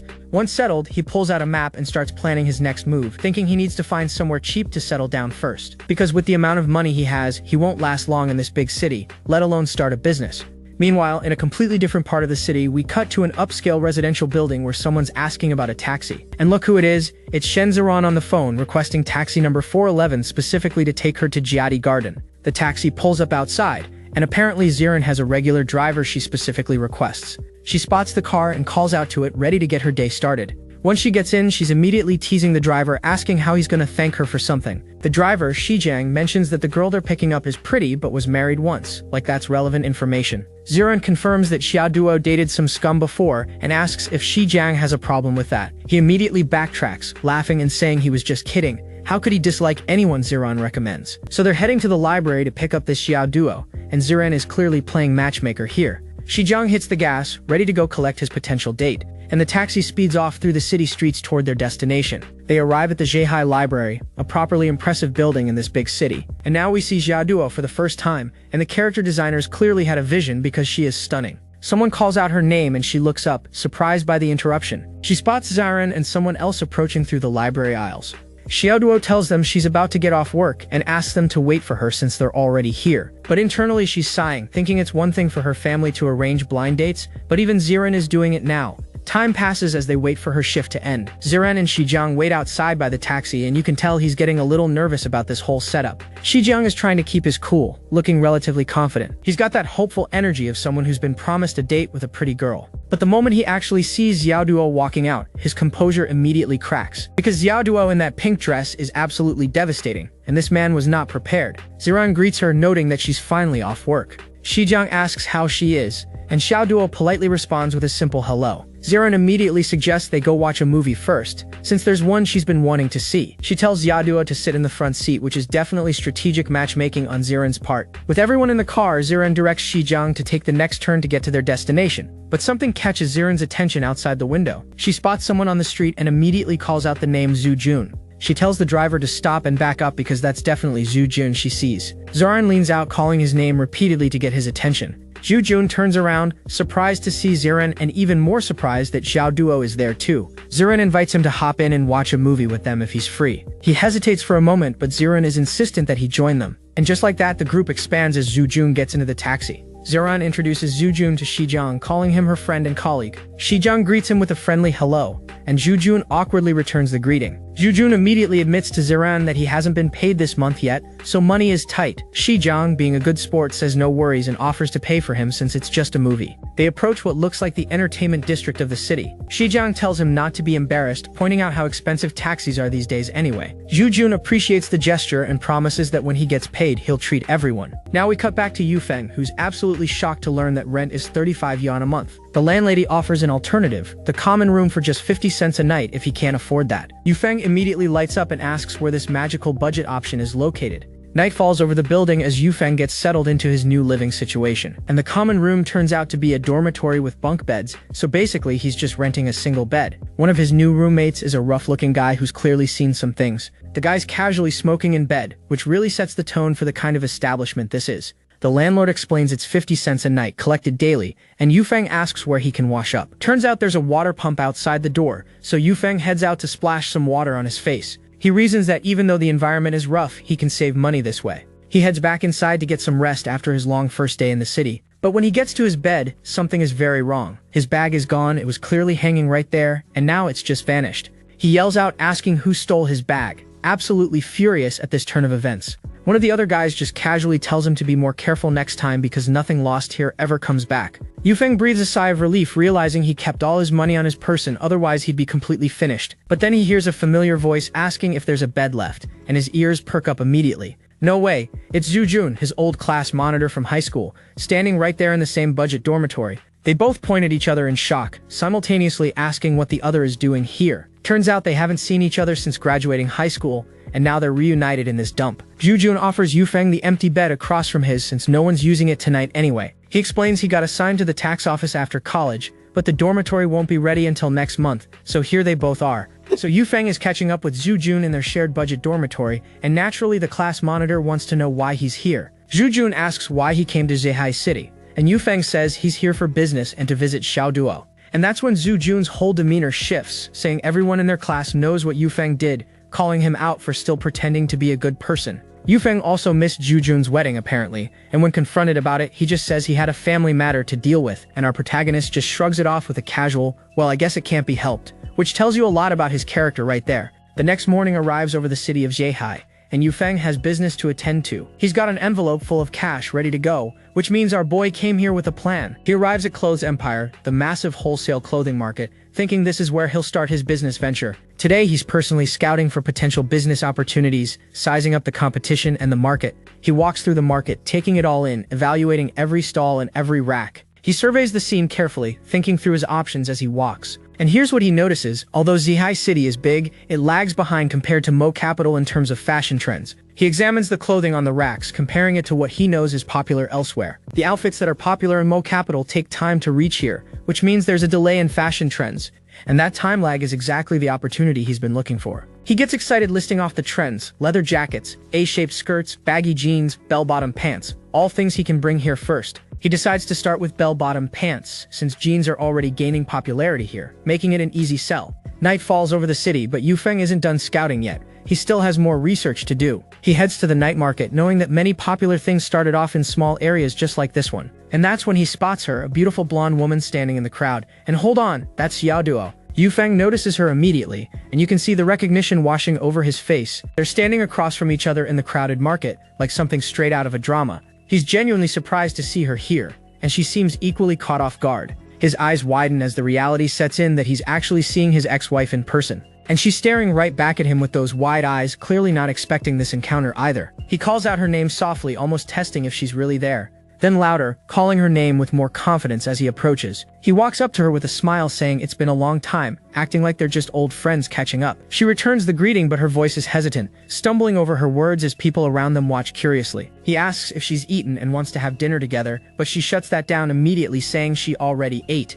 He quickly pivots, asking if she wants to take a walk instead because he has some things he needs to tell her. And just as she's about to respond, someone comes running up to interrupt them. It's Ziran stepping in protectively, demanding to know why he can't just say it here since Xiaoduo isn't his wife anymore. Xiaoduo is caught between them, looking uncertain about what to do in this awkward situation. Yufeng turns to Xiaoduo directly, pleading with her to hear him out. And against everyone's expectations, she quietly agrees to go with him. She tells Ziran she'll talk to Yufeng for a bit to clear some things up, and that Ziran can leave first. Xiaoduo smiles reassuringly at her friend, saying it's going to be alright. So now it's just the two of them facing each other with years of history between them. Ziran watches them walk away together, her hand trembling with frustration at this turn of events, and poor Shijiang is absolutely losing it, screaming that Xiaoduo just left with her ex-husband right in front of him, her actual date. Ziran sighs heavily because honestly, what can she even do at this point? She tells Shijiang it's late and they should just head back, trying to salvage the situation. Shijiang tries to protest, but Ziran is already walking away, and he has no choice but to follow. And this man is absolutely burning with jealousy.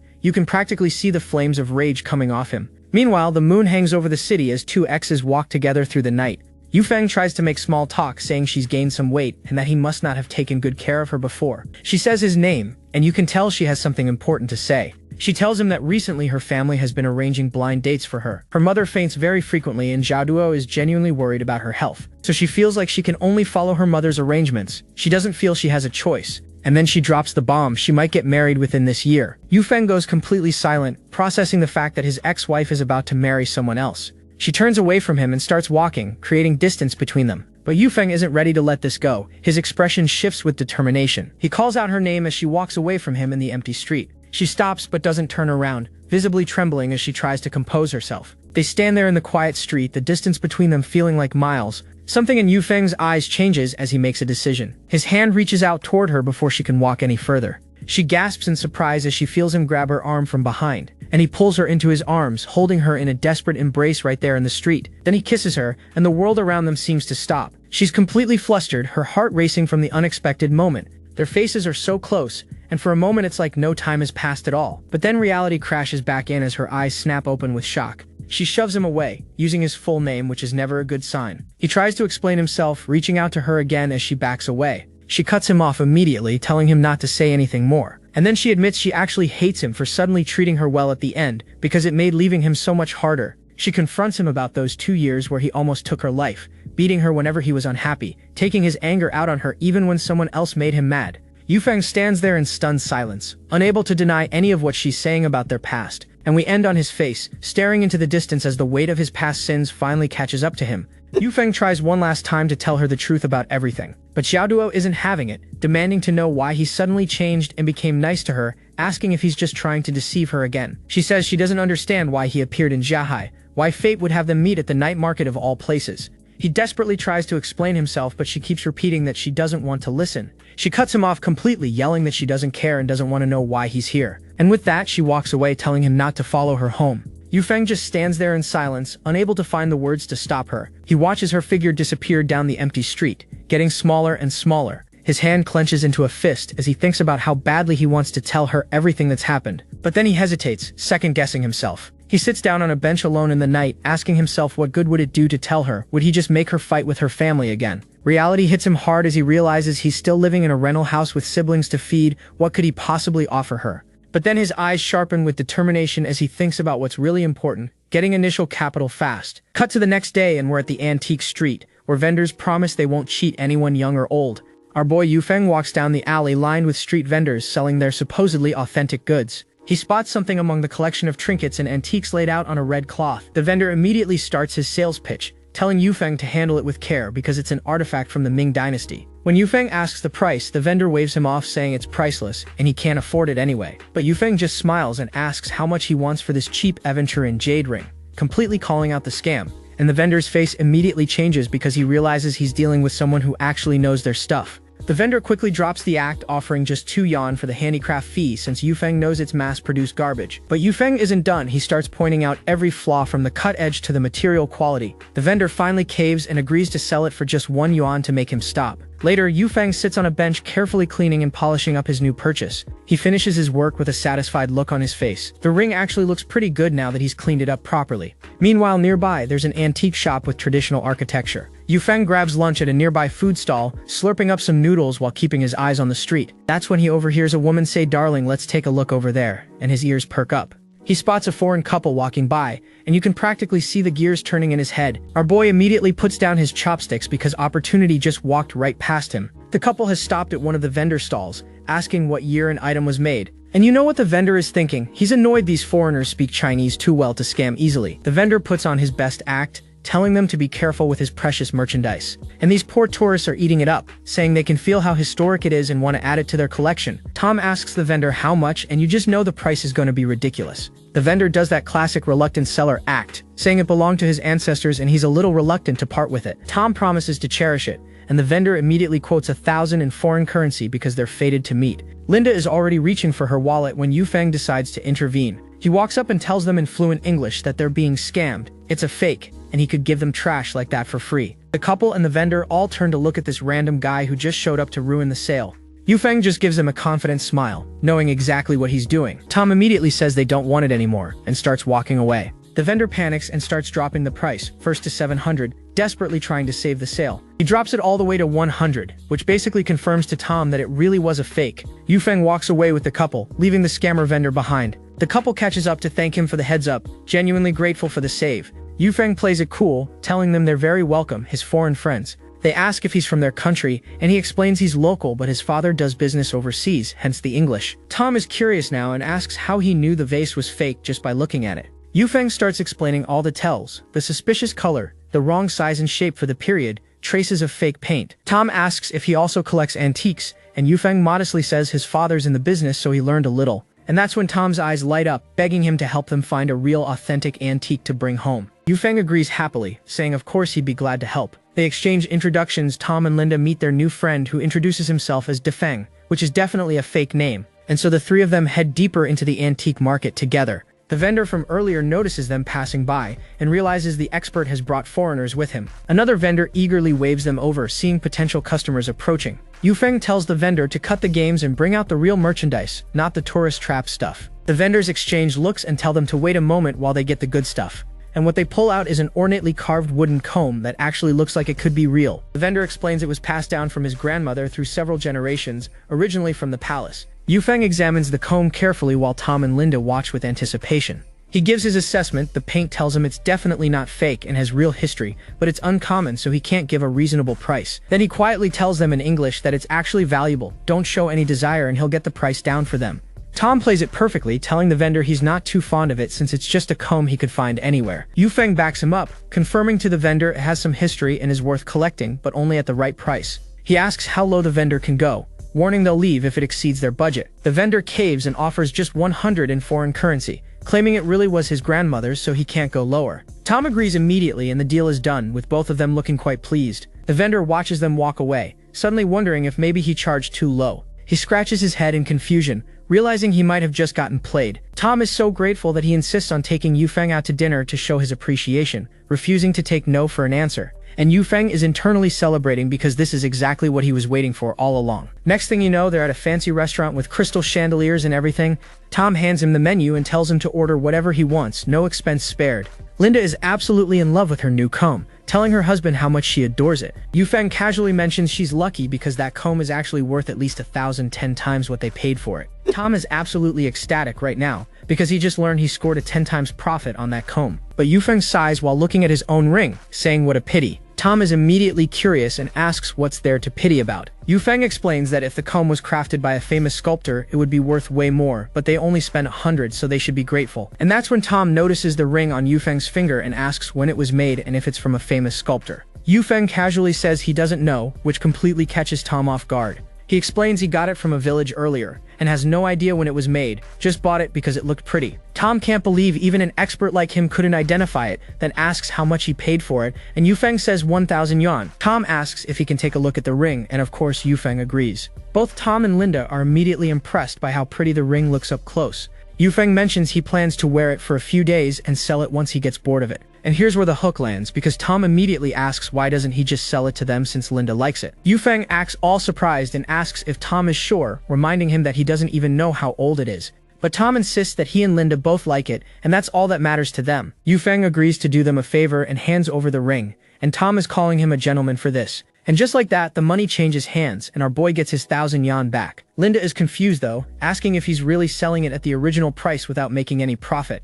Yufeng smoothly explains it's a friendship price because it's important to have friends overseas and he's earned their friendship tonight. Later that night, we cut to a building under the moonlight as the scene shifts. Yufeng walks into the dorm and finds the class monitor still reading the newspaper in bed. The class monitor flips through the pages, clearly trying to ignore whoever just walked in. Yufeng teases him about suddenly feeling sleepy, but the class monitor says he has to work tomorrow. But our boy isn't here for small talk. He's here to ask who that man with Xiao Duo was yesterday. The class monitor goes completely silent, refusing to respond to that question. And Yufeng already knows what this silence means, another person who thinks he's not good enough for Xiao Duo. He keeps calling out to the class monitor, trying to get any response at all. And suddenly the class monitor snaps and grabs him while yelling his name. He demands to know why it even matters who was with Xiao Duo since they're already divorced and tells Yufeng to stop bothering her. But Yufeng just smiles and asks again, so who exactly is that man? The class monitor finally caves and reveals it's Shijiang, a taxi driver.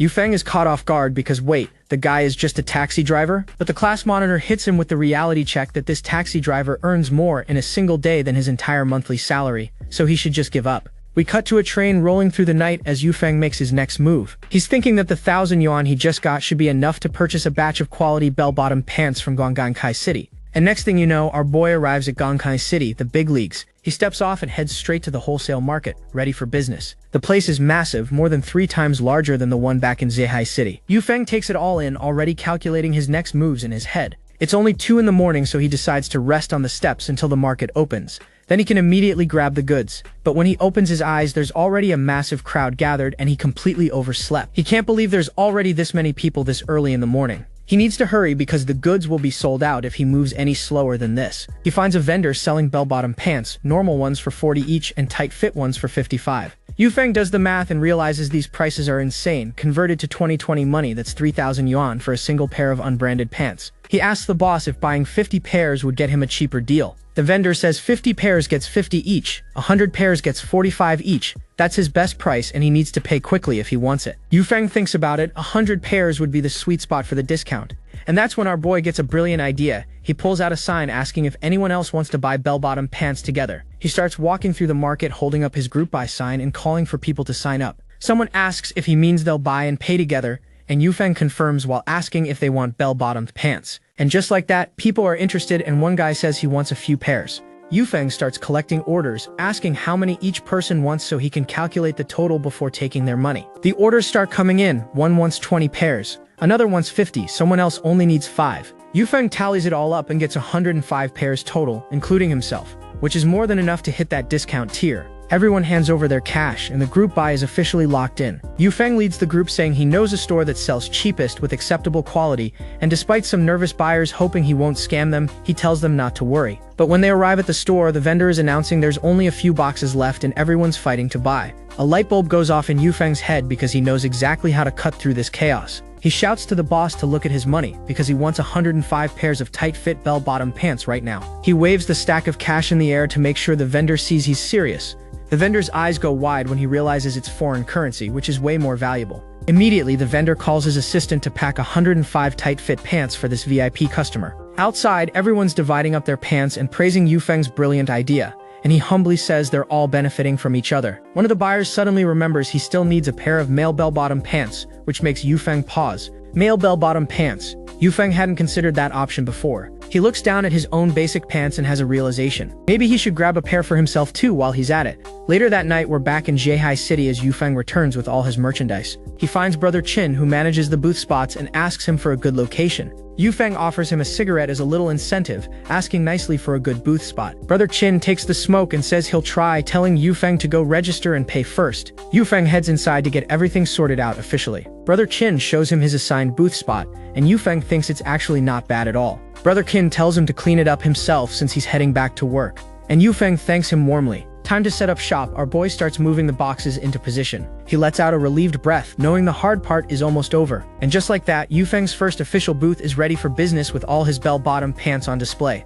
Meanwhile, at a nice restaurant called Shuang Cheng, a reunion is already underway. Ziren has gathered the whole crew around a table and starts making introductions. She introduces Shi Jiang as a friend of hers who works as a taxi driver. And here comes Tian Liang, shaking hands and giving a friendly hello. Ziren explains that Liang is their old classmate from secondary school who just got transferred to work at the Shinan main factory. Someone starts teasing that Liang's factory salary of 100 yuan makes him slightly better off than Ziren, and she threatens to leave with Xiao Duo if they keep it up. Ziren announces that she'll be paying the bill tonight since it's Liang's first time visiting Zheihai City. Liang is absolutely thrilled by this, and starts clapping with pure joy. And just like that, the whole table joins in on the applause for the generous host. Now let's check back in on our boy Yufeng at the Zheihai City night market. He's out here putting on his best salesman act, calling out about his imported high-quality bell-bottom pants. But of course, a skeptical customer immediately asks if he can actually prove they're imported. Without missing a beat, Yufeng switches to English to brag about the material and style, flexing that international education. And would you look at that, people are actually gathering around his booth now. The customer checks out the size and asks how much these pants are going to cost her. Yufeng hits her with the pitch, direct from factory at the lowest price of only 99.9 yuan. But wait, there's more, because our boy has a special promotion running today.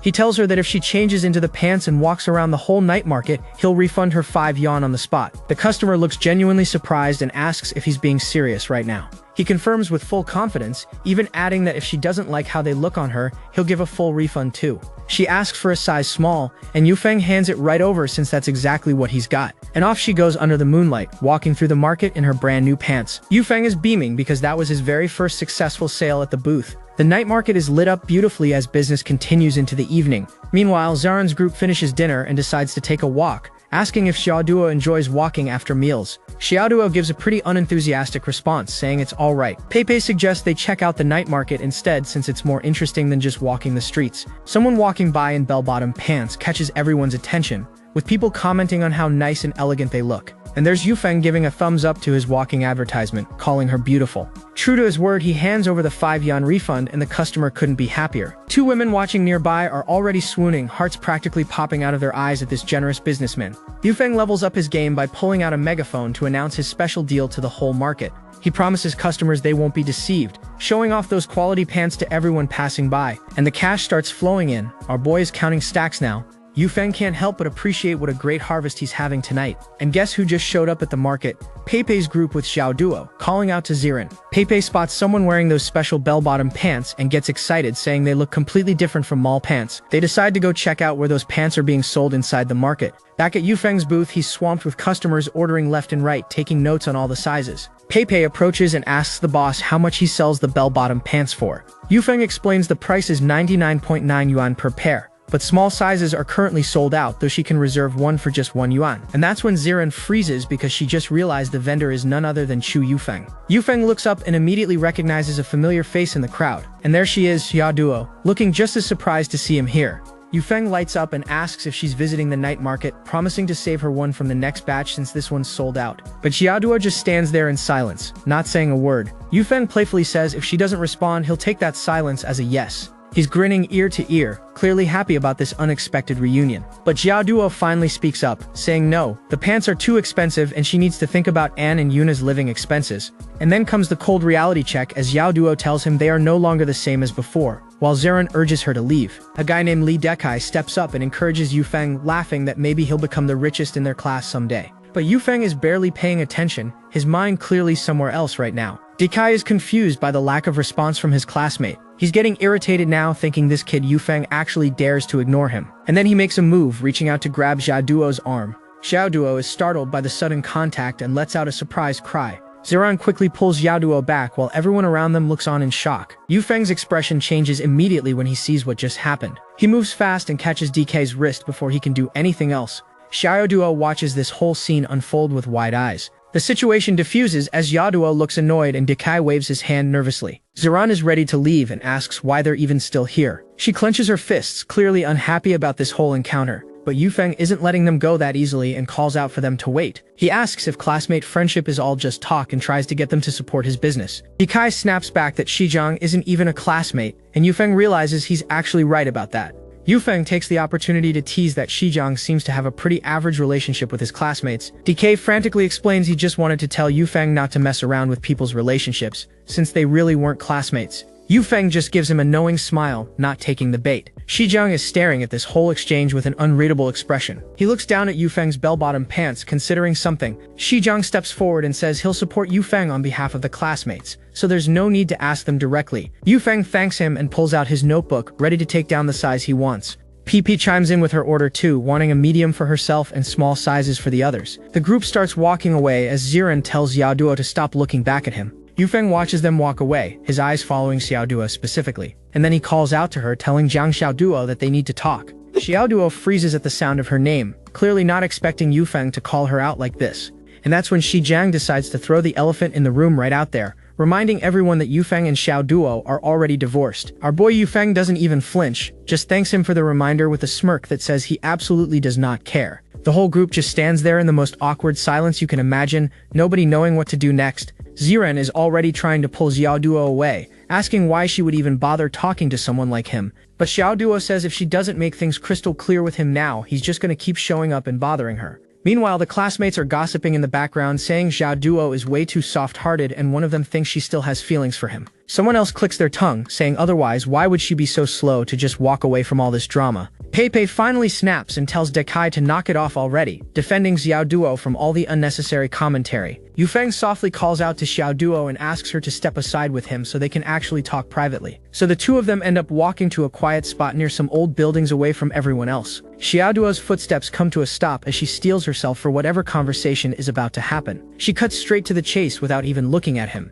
demanding he just say whatever it is he wants to say. Yufeng starts explaining that a lot has happened since she left, with Huhan getting arrested, his parents finally receiving fair treatment, and Yuna holding on to the compensation money. Xiao Duo just listens with this complicated expression on her face, clearly not sure how she's supposed to feel about any of this. But then Yufeng gets all excited and pulls out his money bag, showing off how much he made in just one night at the market. And the stack of cash is actually pretty impressive. Our boy really did make some serious bank selling those bell bottoms. Xiao Duo quietly says his name, and you can tell she's about to drop something heavy on him. Yufeng looks at her with genuine curiosity, having no idea what's about to hit him. And then she hits him with it. They're already divorced, she's gonna marry someone else soon, so can he please just stop pestering her? The look on Yufeng's face right now is absolutely devastating, like someone just ripped his heart clean out of his chest. She tells him to go back to Lingshui City and that they should never see each other again for the rest of their lives. Yufeng can barely process what he's hearing, just staring at her in complete disbelief and calling her name. And then, in what might be the most unhinged response possible,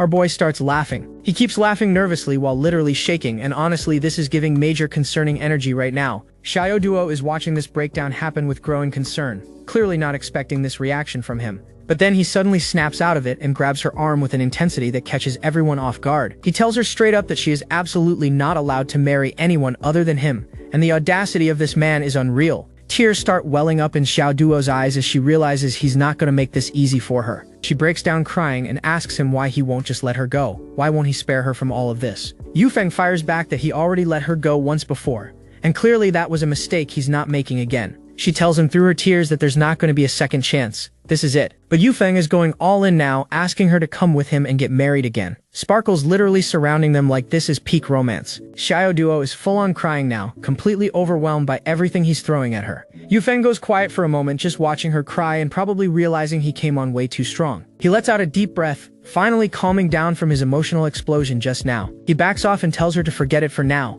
offering to at least walk her home safely first. The walk back is painfully awkward, with both of them keeping their distance and neither saying a single word. Finally, Yufeng breaks the silence, telling her that he knows exactly what she's worried about. He calls out her name as she's walking ahead, making sure she actually hears what he's about to say. He makes her a promise right then and there that he'll remove all the barriers between them one by one until nothing stands in their way. After dropping her off, Yufeng heads back to his market stall to take stock of the situation. He realizes the small and medium sizes flew off the shelves way faster than expected, so he needs to restock while the trend is still hot. So the next day he makes his way back to the Gonghai wholesale market to grab more inventory. And look at our boy all cleaned up in a crisp white shirt, looking like a proper businessman now. He finds his supplier and orders 60 pairs this time, and the boss hooks him up with the bulk discount price for 100 pairs anyway. But then someone calls out his name from behind and Yufeng turns around to see who it is. It's that guy from before, waving at him enthusiastically and calling him over. Yufeng recognizes him immediately as the guy who bought pants at the same time as him during his first trip here. Brother Shu explains he's here checking out the newest fashion trends for his company. Yufeng's ears perk up at that, asking if he works for some kind of trading company. Shu confirms it with a thumbs up, saying he works at the Gonghai International Trading Company. And here's where Yufeng's business brain kicks into overdrive, because this company handles everything from handbags to refrigerators and owns all the import and export permits for overseas factory goods. Yufeng immediately suggests they walk and talk together, clearly seeing an opportunity here. As they walk through the market, Shu asks if his sales in Zahai City are really that good since he's already back to restock. Shu gives him a reality check, warning that once something is profitable, everyone jumps in and competition drives down the margins. But Yufeng already knows this, which is exactly why he tells Zhu he's only planning to do this pants business for a few more days. He explains that when it comes to price wars, you need to be quick-witted and know when to get out before the profits disappear. Meanwhile, somewhere else, a glass shatters on the floor as someone shouts that this whole situation is outrageous. Turns out Xiao Duo's family just found out that Yufeng has been following her around even after the divorce, and they are not happy about it. Someone grabs another glass while tensions continue to rise in the living room, and that's when Xiao Duo walks in and sees the aftermath of whatever argument just happened. The whole family turns to look at her as she enters, and the atmosphere could not be more awkward. Her father immediately demands to know when Yufeng showed up in the city. Xiao Duo quietly admits it was 2 days ago, which only makes things worse.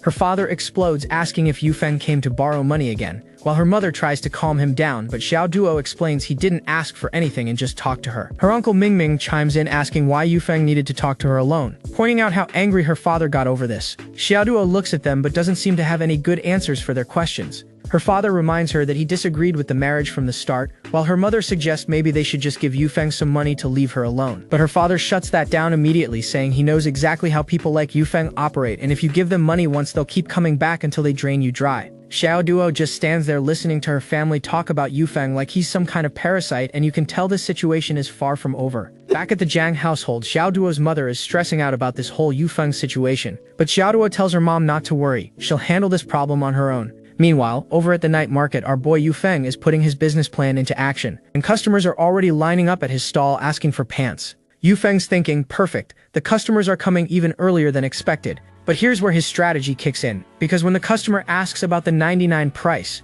Yufeng tells her it's 110 now since she didn't pre-order. The customer is clearly surprised by the sudden price jump, but Yufeng smoothly explains that he got limited stock directly from the factory and can't just give away pre-ordered items to walk-ins. The customer pushes back, saying she'll just leave if he won't honor yesterday's price. Yufeng doesn't budge though, telling her that sellers in the capital charge 130 for these same pants. And just like that, she caves and agrees to pay 110 for a size small. More customers start showing up to collect their pre-orders from yesterday. And our boy is working the sales angle hard, hyping up how the pants will make them look slimmer. He's even using the walk-in customer as social proof, telling the pre-order people they got lucky with yesterday's price. The customers walk away happy, talking about how popular these pants are and what a good purchase they made. Yufeng smiles to himself, knowing his pricing strategy is working exactly as planned. Over the next few days, his stall becomes the hottest spot in the night market with customers lining up constantly. Everyone's walking around in those pants now, they've basically become the must-have item. A repeat customer shows up complimenting how well his business is doing, and Yufeng recognizes her immediately. She tries to get a better deal for her friend, but Yufeng holds firm at 110 since the factory direct stock is gone. She calls him sly with a smile, genuinely impressed by his business savvy. Meanwhile, outside Xiao Duo's workplace, someone's calling out her name. Yufeng's been waiting for her, asking if she got off work late, and she mentions there was spring cleaning today. She mentions she's heading to the night market to pick up her pre-ordered pants, and asks if he wants to tag along. Xiao Duo is walking with a friend who starts warning her about Yufeng once they get closer to his stall. But Xiao Duo says it's fine, they should go together because she has something she needs to say to him. Her friend insists that some men are totally unreasonable and Xiao Duo should stay away from him. Xiao Duo's expression turns serious as she says she needs to make some things crystal clear. At the stall, more customers are lining up for pre-orders while Yufeng handles the crowd. Xiao Duo's friend steps up to collect her order, and Yufeng acknowledges her right away. He hands over a bag with 3 pairs of pants all packed together. Yufeng thanks her for her support and waves goodbye as she walks off. Other customers are whispering that she bought 3 at once, so the quality must be really good. The friend tries to give one of the pants to Xiao Duo as a gift, but she refuses to accept anything from Yufeng's stall. Her friend decides to head out first, leaving Xiao Duo behind. Xiao Duo watches her friend walk away before turning back toward the stall. And then she calls out to Yufeng, finally ready to have that conversation. Yufeng's face lights up, completely shocked and happy that she actually came to see him. She asks if he's free right now because she has something important to tell him. But before she can even start, Yufeng jumps in apologizing about that night with her family, clearly still feeling guilty. He admits he knows he's caused a lot of problems for her, and even though they're not married anymore, he hesitates, clearly struggling to find the right words for what he wants to say. Xiao Duo just watches him silently, waiting to hear what he'll say next. Then Yufeng drops a bomb, promising he won't bother her anymore. But if she ever decides to remarry him, he'll always be ready. And the way Xiao Duo is looking at him right now, there's something soft in her expression that wasn't there before. He even has the audacity to say that if she stays quiet, he'll take that as her agreeing to remarry him. Later that night, he walks her home through the quiet city streets. They arrive at her apartment building and she thanks him for walking her back. She starts walking toward the entrance, but Yufeng isn't quite done yet. He calls out her name one more time before she goes in. She turns back to look at him, wondering what else he has to say. And with absolute confidence, he tells her that he just feels like nobody else in this world is good enough for her except him. The night sky hangs overhead as his words sink in. Xiao Duo walks into her home looking completely dazed, clearly affected by everything that just happened. Her mother immediately notices something's off, asking why she's back so late and why her eyes look so red. Mom jumps straight to asking if Yufeng did something to upset her. Xiao Duo waves it off, claiming she just got some sand in her eyes, which is the most obvious lie ever. But her brother and little sister Xiaohua aren't buying it either, demanding to know if she met with Yufeng again.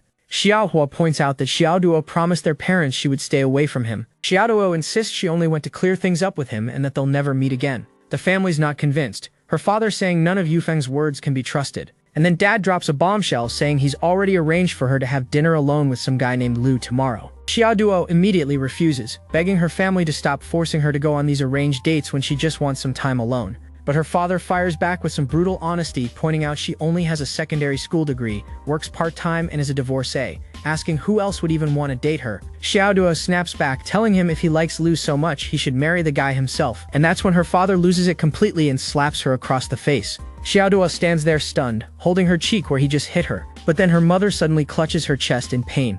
Her father's expression shifts from anger to concern as he watches his wife struggle. Xiaohua watches in shock as the situation spirals out of control. The mother collapses, weakly calling out for Xiao Duo. Xiao Duo rushes to her mother's side, terrified. The whole family gathers around as Mom reminds Xiao Duo that she acted the same way when they refused to let her marry Yufeng before.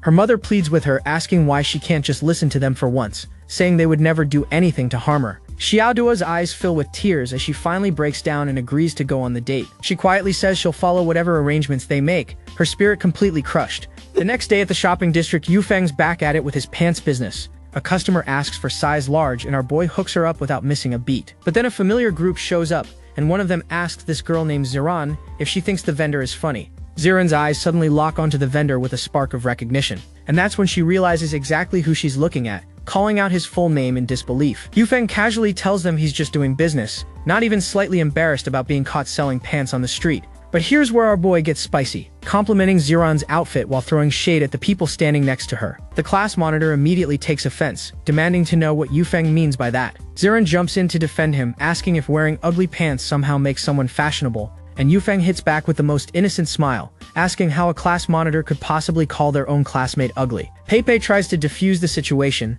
but the class monitor is scrambling to explain that's not what he meant at all. Yufeng asks if they even remember being classmates, then hits him with the real question, who exactly was it that said his pants were ugly? Then our boy goes full drama mode, crying about how poor vendors like him are barely surviving on 2 fen per pair of pants. Ziran's not buying it though, immediately questioning if he really only profits 2 fen per pair. Yufeng just laughs it off like the whole thing is beneath him. He announces he's leaving because he doesn't have time to chit-chat with the mistress, and yes, he actually calls her that. Ziran watches him go, muttering under her breath about what a brat he is. She turns to Peipei and firmly tells her not to talk to that guy if she ever sees him again, insisting they're not close. Later that night at the market, things are about to get a lot more complicated for our protagonist. This guy named Brother Qin is praising Yufeng, saying his business is doing the best in the whole night market. But Yufeng plays it humble, admitting he doesn't even know how much he earns since he's just working for someone else. Now that's when Brother Qin gets real interested, asking who Yufeng's boss is and if he really has overseas factory connections. Yufeng deflects again, saying Qin thinks too highly of him since he's just a simple worker who wouldn't know those details. And that's when Brother Qin drops the friendly act completely, laughing and calling Yufeng full of lies. He threatens Yufeng right then and there, saying he can't come to this night market anymore,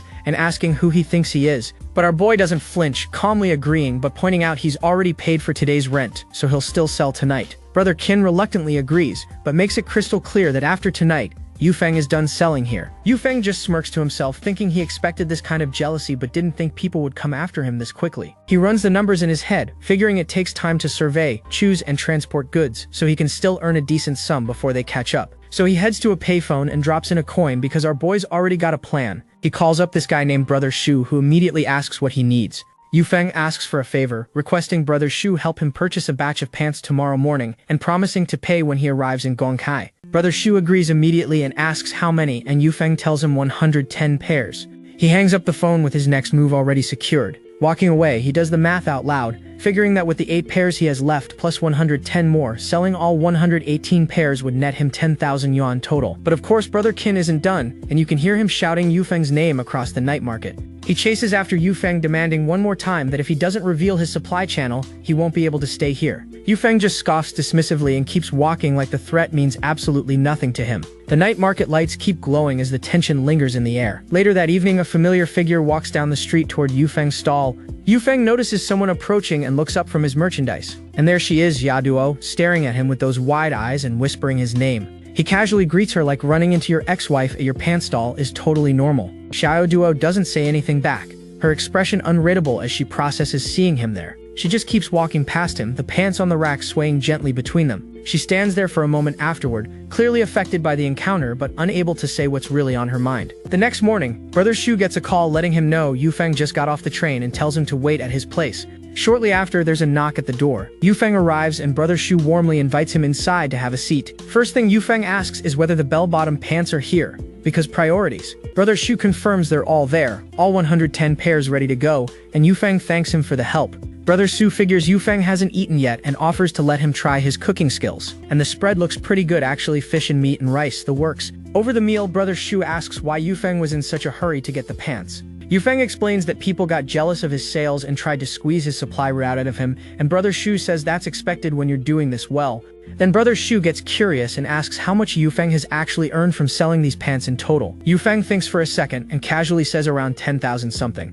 Brother Shu nearly chokes on his food because that's way more than he expected. He asks how much Yufeng sells each pair for, and when Yufeng says 110 yuan, Brother Shu can't believe people actually pay that much. Yufeng explains that Zehai City is in its most prosperous period right now. Everyone has money and they're all switching to luxury goods. With business settled, Yufeng slides a bank book across the table and tells Brother Shu this is his money. Brother Shu takes it with a confused look on his face. He opens it up and sees 5,000 yuan deposited inside. Brother Shu points out that the total he's owed is only 49.50, but Yufeng banked in a full 5,000. He chases after Yufeng, saying he gave too much extra. But Yufeng just smiles and says he's saving the extra 50 at Brother Shu's place for now, a deposit for future deals. Because in Yufeng's mind, everything has just begun, and as the train speeds toward his next destination, you can see the determination in his eyes. And just like that, he's already set up shop at a brand new location called Jiadi Park, advertising his last batch of bell-bottoms for clearance sale. People are already interested, one girl saying she wanted these pants at the night market last time, and just like that, our boy's grinding in a whole new territory. Yufeng's out here at Jiadi Park announcing his clearance sale at 110 yuan per pair, but his potential customer is already questioning the math. Our boy hits her with the sales pitch of the century, explaining this is his last batch from the factory and he won't be selling in Zehai City after this. But she's still not convinced, telling him the price is still a little too expensive for her taste. So Yufeng cranks up the volume with his megaphone, shouting about his 3-day clearance sale to anyone who'll listen. The sun beats down as hours pass and our boy keeps grinding at his new spot. Finally taking a breather, Yufeng sits down to eat something while his pants hang waiting for buyers. But here's the problem, his sales are only a quarter of what they used to be, and he realizes some people already got their hands on the supply and are selling too. He's thinking if competitors start selling cheaper than him, all the reputation he built will crumble, so he has to finish selling everything before that happens. Meanwhile, somewhere else in the city, someone's playing mahjong and making their move. And there's Ziran absolutely killing it at the mahjong table, celebrating another win. But she's already bored of winning and announces she needs to leave for KTV to do her makeup, because priorities. And look who's at the table too, it's Xiao Duo, and she's looking lost in thought about something. Ziran notices something's off and asks Xiao Duo what's wrong because her face looks pale. Xiao Duo explains that her mom told her some guy named Lu Rui wants to pick her up, and Ziran immediately starts teasing her about this intimate date. But Xiao Duo sighs and admits she feels stressed whenever she's with him because he's really awkward to be around. Ziran tries to spin it positive, saying at least he's still better than Chu Yufeng, and decides to tag along since she wants to go out anyway. Cut to Xiao Duo's neighborhood where you can hear someone shouting about imported bell-bottom pants on clearance sale. And there's our boy Yufeng, megaphone in hand, shouting that there's only 3 days left on his clearance sale. A customer walks up and asks how much for a pair, and Yufeng gives him the price of 110 yuan. The man says he'll take size small, and this right here is Lu Rui, the guy Xiao Duo's parents set her up with. Yufeng hands him the pants without realizing this is the guy who's supposed to be dating his ex-wife. Liu Rui walks away with his purchase and spots Xiao Duo and her friends approaching in the distance. He walks up to them and introduces himself as Xiao Duo's friend, trying to make a good impression. Ziran whispers to Xiao Duo that he's not too bad since he came all the way to her house to pick her up personally. Liu Rui gets very interested when he hears Xiao Duo lives around here, mentioning he heard only rich people or those with high positions live in this area. Ziran decides to give them some alone time and says she'll go take a walk, leaving Xiao Duo in Lu Rui's care. But Lu Rui insists they should all walk together because it's more fun with more people and they can get to know each other. Ziran agrees to his suggestion without much thought. But then she hears a familiar voice shouting about the clearance sale and realizes, wait, is that Chu Yufeng in her neighborhood? Liu Rui casually mentions he heard that guy has been selling here for a few days now. And that's when Liu Rui's brain finally connects the dots. Wait, did they say Chu Yufeng? His eyes go wide as he turns to Xiao Duo and demands to know if that's her ex-husband selling pants over there. Liu Rui confronts Xiao Duo directly, asking her what exactly she thinks she's doing right now. Xiao Duo looks confused and asks him what he even means by that. He gets more aggressive, demanding to know why she's looking at Yufeng, clearly getting jealous over a street vendor. But Xiao Duo fires back, asking why she can't look at her own ex-husband. Is it something to be ashamed of? Ziran jumps in trying to defuse the situation, saying it's just a small matter and they should go shopping instead. The group starts walking away together, their footsteps echoing on the pavement. But Xiao Duo can't help herself and turns to look back at Yufeng one more time. Liu Rui notices and loses it, yelling at her to decide if she's leaving with them or not. And Xiao Duo has finally had enough, snapping back that she won't go and telling him to stop bossing her around. She tells him straight up that she can look wherever she wants and it's none of his business what she does. And now Lu Rui reveals his true colors, yelling that she thinks he willingly wanted to date her. If not for her father, why would he lower himself for a part-timer at a library? But then Yufeng's voice cuts through the tension, casually calling out for Xiao Duo to come over to him. Xiao Duo looks up in surprise, clearly not expecting her ex-husband to intervene like this. Yufeng just waves at her with a smile, telling her to come on over to where he is. And without hesitation, Xiaoduo walks toward Yufeng while Lu Rui and the others watch in disbelief. Yufeng asks her to help hold his bag, acting like this is the most natural thing in the world. Xiaoduo looks a bit confused by the request, but doesn't refuse him. And just like that, Yufeng goes right back to business, shouting about his clearance sale, while Xiaoduo stands next to him holding his stuff. Liu Rui watches this scene unfold and his face says everything about how he feels right now. He storms off in a rage, yelling back at Xiaoduo that this isn't over. As he leaves, he throws one last insult, telling her to keep following poor men like Yufeng who only earns 2 fen per pair and deserves to be unsuccessful forever. But our boy Yufeng, absolute legend, immediately works this into his sales pitch, shouting that he really only earns 2 fen per pair, so have some pity on him. A nearby customer overhears Lu Rui's insult and calls him out for being a jerk to someone who's just working hard to earn money. Another customer joins in, asking Lu Rui where he works and what kind of company teaches people to behave like that, leaving him completely speechless. The first customer turns to Yufeng and asks for a pair in size large, ready to support his business. The second customer follows up, asking for 2 pairs, one in size small and one in size large. Yufeng thanks them with his hands pressed together in gratitude, genuinely touched by their support. He thanks them again, clearly emotional about these customers standing up for him against that jerk. The customers examine the pants and agree the quality is good, saying he's earning honest money, and look how he's almost crying from working so hard. Word starts spreading as more people hear that the 2 aunties said he's selling them cheaper than the original price. More customers start coming over to check out what all the fuss is about. Meanwhile, Zaran and the class monitor are watching from a distance, with Zaran wondering when Yufeng became so hardworking and the class monitor saying maybe he changed but hard work alone isn't enough. Zaran decides she's seen enough and suggests they leave to go to Pepe's place instead. Night falls over the neighborhood as Yufeng starts counting his remaining inventory. 4, 6, 8. Xiaoduo helps him count the pairs still on the rack. 10, 12, 14. As they work together in the evening light, Yufeng's eyes light up as he realizes he sold 42 pairs today, his best sales day yet at this location. He turns to Xiaoduo and offers to escort her home since it's already late, and she quietly agrees. Under the moonlight, Yufeng carries his clothes rack while Xiaoduo walks beside him, sneaking glances at him when she thinks he won't notice. Xiaoduo breaks the silence to explain that the man from earlier was forced on her by her parents, and she had no choice but to meet him. Yufeng looks at her with a slight smile and asks what she actually thinks of that guy. Xiaoduo tells him she's only going along with it to reassure her family.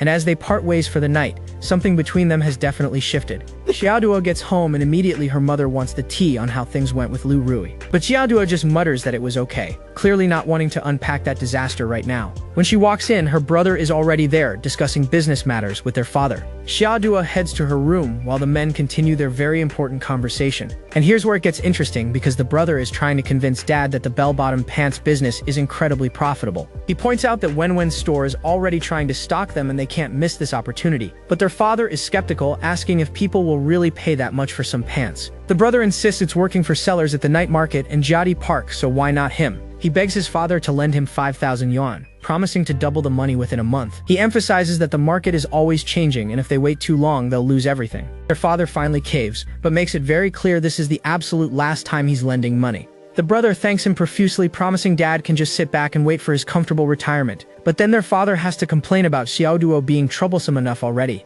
The brother piles on, saying at least his girlfriend Wenwen has a store, unlike Xiaoduo who just took their money to marry that brat. Their father just sighs, and honestly the family dynamics here are giving major red flags. The next day we're at a big shopping center in the city where business opportunities await. Inside the place is absolutely bustling with all kinds of merchandise and eager shoppers. And there's a clothing store called Elite Clothes Store where the brother is heading. He meets with the store owner, a guy named Wu Jixang, to discuss getting those bell-bottom pants. Boss Wu shifts in his seat with the confidence of someone who knows he's got all the leverage here. He explains that the wholesale stores in Guangkai sell at 45, but he can offer a special price. The brother's eyes go wide as he nervously asks how much exactly. Boss Wu holds up 4 fingers and simply says 40 yuan per pair. And that's when we learn the brother's name is Qian Jinlai, and he's practically praying with gratitude. Jinlai mentions that all the sellers at shopping centers are scrambling to import these pants right now. Boss Wu smirks and says he'll sell to those other guys at 45 or 50, because everyone's smart here. Jinlai says he feels reassured now that he has the boss's promise on this deal. And here's his master plan: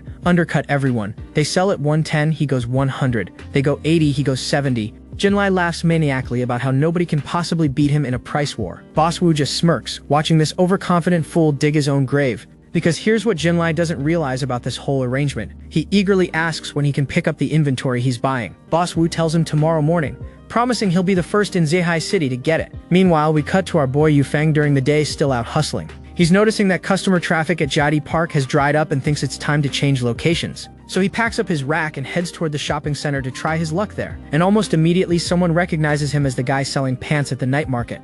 Two women rush over asking for size large, ready to buy on the spot. Yufeng realizes there's still plenty of demand here that he can tap into, so he busts out the megaphone and starts his signature pitch about factory direct bell-bottoms with only 2 days left, and who should be watching from a nearby window but Xiaoduo, hearing him call out about the sale. She watches him work the crowd outside, a customer asking for size small as he hustles, and there's something soft in her expression as she murmurs his name to herself. Inside the shopping center, the demand for bell-bottom pants is absolutely through the roof. Customers keep asking stores if they have any in stock, but the clerks say no. The disappointed customers decide to look elsewhere, walking right out the door. Watching this whole situation unfold is Yu Wenwen, who runs one of the clothing stores here. She's wondering where on earth her boyfriend Jinlai is with that shipment he promised. Right on cue, Jinlai comes running in while Wenwen scolds him about all the customers asking for bell-bottoms this morning. He explains he had to use connections to find the supplier from Gongkai, but the unit price went up to 50. Wenwen scolds him for the price increase, saying if he'd borrowed money from his father earlier this wouldn't have happened. He brushes it off, saying he already bought 100 pairs for 5,000 yuan total. She asks when the stock will arrive. The day after tomorrow, probably afternoon or evening. Her eyes light up as she calculates they can start selling in just 3 days. Jinlai does some quick math and says selling just 2 pairs would equal her entire monthly salary. He gets so excited he slaps the counter, saying if business is good, he'll quit his job to work with her. Meanwhile, Yufeng's clothes rack is now completely empty of pants. Our boy is genuinely surprised at how quickly everything sold out today. He finds a payphone and makes a call to check on the market situation. He's calling up brother Shu to ask about what's happening at the wholesale market. The news confirms what he suspected. Wholesale prices have jumped to 50 yuan per pair now. Yufeng notes this is happening faster than expected, and Shu asks how his sales have been going. Yufeng casually mentions that he sold every single pair he had. Brother Shu nearly has a heart attack on the other end, calculating that's 10,000 yuan in profit. But when Shu asks if Yufeng plans to restock, our boy says no because the market is about to get saturated. He explains that big companies can buy in bulk at lower prices, and nobody can compete with them in a price war. Yufeng wraps up the call saying he still needs to go help someone out tonight. Night falls over the market area where clothes hang on racks under the evening sky. Brother Qin is relaxing outside his stall area, smoking a cigarette and humming to himself. That's when Yufeng shows up, calling out to him with a friendly greeting. Qin looks over, cigarette still in mouth, and asks what Yufeng is doing here. Yufeng says he came to visit and offers him a pack of cigarettes as a gift. Qin accepts the cigarettes but gives him a knowing look, asking what he's really after. Yufeng admits he wants permission to set up his booth at the night market again since other spots aren't selling as well. But Qin shuts him down, explaining those spots are reserved for pre-registered unemployed persons only. He tosses the cigarette pack back and tells Yufeng he's simply not qualified for a spot. But Yufeng came prepared. He offers not just the cigarettes but also information about where he sources his pants. And just like that, Brother Qin's entire attitude shifts, laughing and telling Yufeng he should have come to him with this deal earlier because now they can both get rich together. Brother Qin immediately wants to know the details, asking how much Yufeng paid for those bell-bottom pants. And when Yufeng casually says 50 yuan, Yufeng holds up a finger and explains he can give Qin the supplier's direct number. But of course there's a condition attached to this generous offer. Brother Qin's eyes go wide, genuinely caught off guard by whatever condition our boy is about to propose. Yufeng lays it out plain. He wants to rent a large booth at the night market for 6 months, and Brother Qin agrees immediately without even blinking. They walk over to check out a spot, and Brother Qin gestures to an open area asking if it's big enough for what Yufeng has planned. Deal sealed. Yufeng heads out with a wave of thanks while Brother Qin shouts after him that it was nothing, clearly thrilled about the new supplier connection. And here's why Yufeng wasn't worried about sharing his source, because Brother Qin immediately gets on the phone asking about bell-bottom pants and planning to buy in bulk. The phone call continues as Qin confirms yes, he wants to resell them, completely unaware of what's about to happen to this market. Meanwhile, Yufeng has other things to take care of and heads to the post office the next day. Our boy sits down to write a letter home to his family, and this is actually kind of sweet seeing him take the time to do this properly. He writes to Yuna, Yu Yue, and little Zheng, explaining that everything is going well for him in Zeihai City and that Yuna will be coming there for university soon. But here's where his big brother planning kicks in. He's thinking maybe Yu Yu and little Zheng should come to Zeihai City too, so the whole family can finally be together. Of course, there's a practical problem with this whole family reunion plan. Accommodation in the big city isn't exactly cheap. Our protagonist starts doing the math in his head, figuring that buying a house makes more sense than renting, with a 70 square meter flat costing around 5,000 yuan.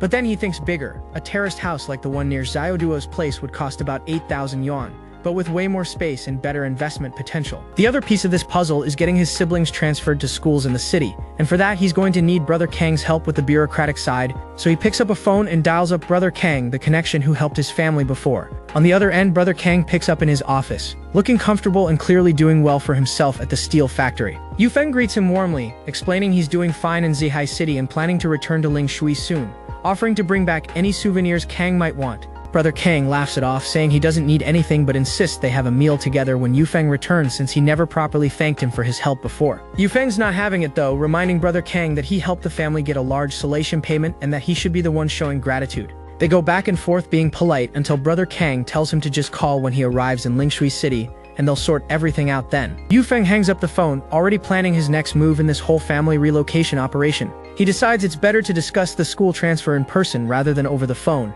and since he's asking for a favor, and just like that, our boy hops on a train heading back to his hometown to put this plan into action. Yufeng arrives in Lingshui City loaded with bags full of snacks and treats, clearly planning to spoil his younger siblings a little. As he's walking toward home, he spots some kids playing in the distance and immediately recognizes a familiar face among them. He calls out to little Zheng, waving to get his attention with bags of goodies in hand. Little Zheng's face lights up immediately, yelling out for his big brother and abandoning whatever game he was playing. The kid's eyes go wide when he sees all the sweets and soda Yufeng brought, practically vibrating with excitement at the haul. Yufeng laughs at his little brother's greedy expression, telling him he can have all of it but only after they get home first. Little Zheng immediately runs ahead toward the house, shouting for his big sisters to come see who's here. The excited announcement echoes through the house as little Zheng bursts through the door proclaiming that their brother is back. Yu Yue and Yuna come out to greet him, happy but confused about the sudden visit since he hadn't told them he was coming. Yufeng explains he has something important to discuss with them, mentioning he sent a letter but apparently beat the postal service here.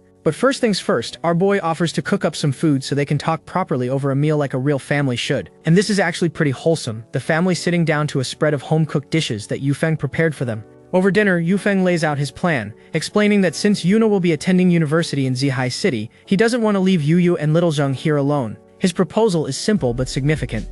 They'll all move to Zihai City and finally live together as a proper family unit. Yu agrees to follow her brother's arrangements while little Zheng practically explodes with excitement about moving to the big city. Yu asks the practical question of whether transferring schools is even easy to do, and Yufeng tells her he's meeting with Kang Jinzhong tonight to sort that out. So that evening, Yufeng heads over to the Linshui steel factory where Brother Kang works. He figures the workers should be finishing up around now, so he decides to wait outside rather than barging in. Our boy paces around a bit, bags of gifts in hand, ready to make his case for the school transfers. Perfect timing, Brother Kang comes walking out and spots Yufeng waiting for him, calling out his name in surprise. Brother Kang immediately wants to take Yufeng out for dinner, but Yufeng explains he already ate and came specifically to deliver souvenirs from Zihai City. They head back to Brother Kang's apartment building to talk properly about the real reason Yufeng came all this way. Inside Kang's home, Yufeng gets straight to the point and explains his plan to have Yu and little Zheng transfer schools to Zihai City. He asks directly if Brother Kang can help him make this happen, knowing the older man has the connections to pull some strings.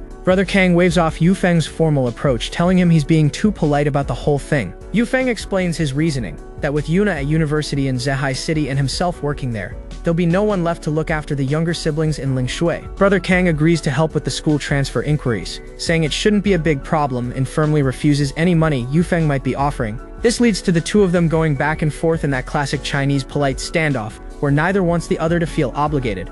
Brother Kang finally puts his foot down, telling Yufeng that if he keeps acting this formally, he won't help at all, which is honestly kind of touching. Yufeng relents and thanks him properly, promising that if Brother Kang ever needs anything in the future, he'll absolutely return the favor. Time passes as Yufeng wraps up his hometown visit and prepares to head back to Zihai City where the real action is about to unfold. Back in Zihai City, Yufeng notices something interesting at the mall. There are people everywhere trying to resell bell-bottom pants now. Our boy takes in the chaos with a knowing look, thinking to himself that this market saturation is absolutely insane. Meanwhile, at Wenwen's store, someone comes running in shouting her name with some clearly urgent news. A coworker bursts in looking panicked, telling Wenwen that something bad is happening and she needs to know about it right now. Wenwen and Jinlai both look up from what they're doing, concerned about what could possibly be this urgent. The woman points upstairs and reveals that Qian Jinlai, their competitor, is also selling bell-bottom pants right there in the same mall. Jinlai scoffs at this, pointing out that literally every clothing seller in the entire mall is selling bell-bottoms now, so what's the big deal? But Wenwen senses there's more to this story, hesitating as she waits for the actual bad news to drop. Jinlai asks what the catch is, because clearly something about this situation has their coworker looking like she's seen a ghost. And here's the bomb: the woman reveals that the competitor upstairs is selling those same bell-bottoms for only 44 yuan per pair. Both Jinlai and Wenwen's jaws drop in unison because that price makes absolutely no mathematical sense whatsoever. Jinlai starts doing the math out loud. The lowest wholesale price is 45 yuan, so selling at 44 means losing money on every single pair. The coworker confirms that other store owners are all buzzing about it too, since it's the exact same brand and quality being sold at a loss. From where they're standing, they can actually hear the competitor's voice echoing through the mall advertising the insane 44 yuan direct from factory price. Jinlai tells Wenwen they need to go upstairs and see the situation for themselves because something doesn't add up here. They head up toward the floor where all the chaos is unfolding, about to discover just how saturated this market has become. And guess who else is checking out the competition? Yufeng stands there watching as the situation unfolds exactly as he predicted it would. Because while everyone else is panicking about prices, Brother Chin admits he borrowed money from a ton of people to buy 50 pairs, which is about to become a very expensive lesson.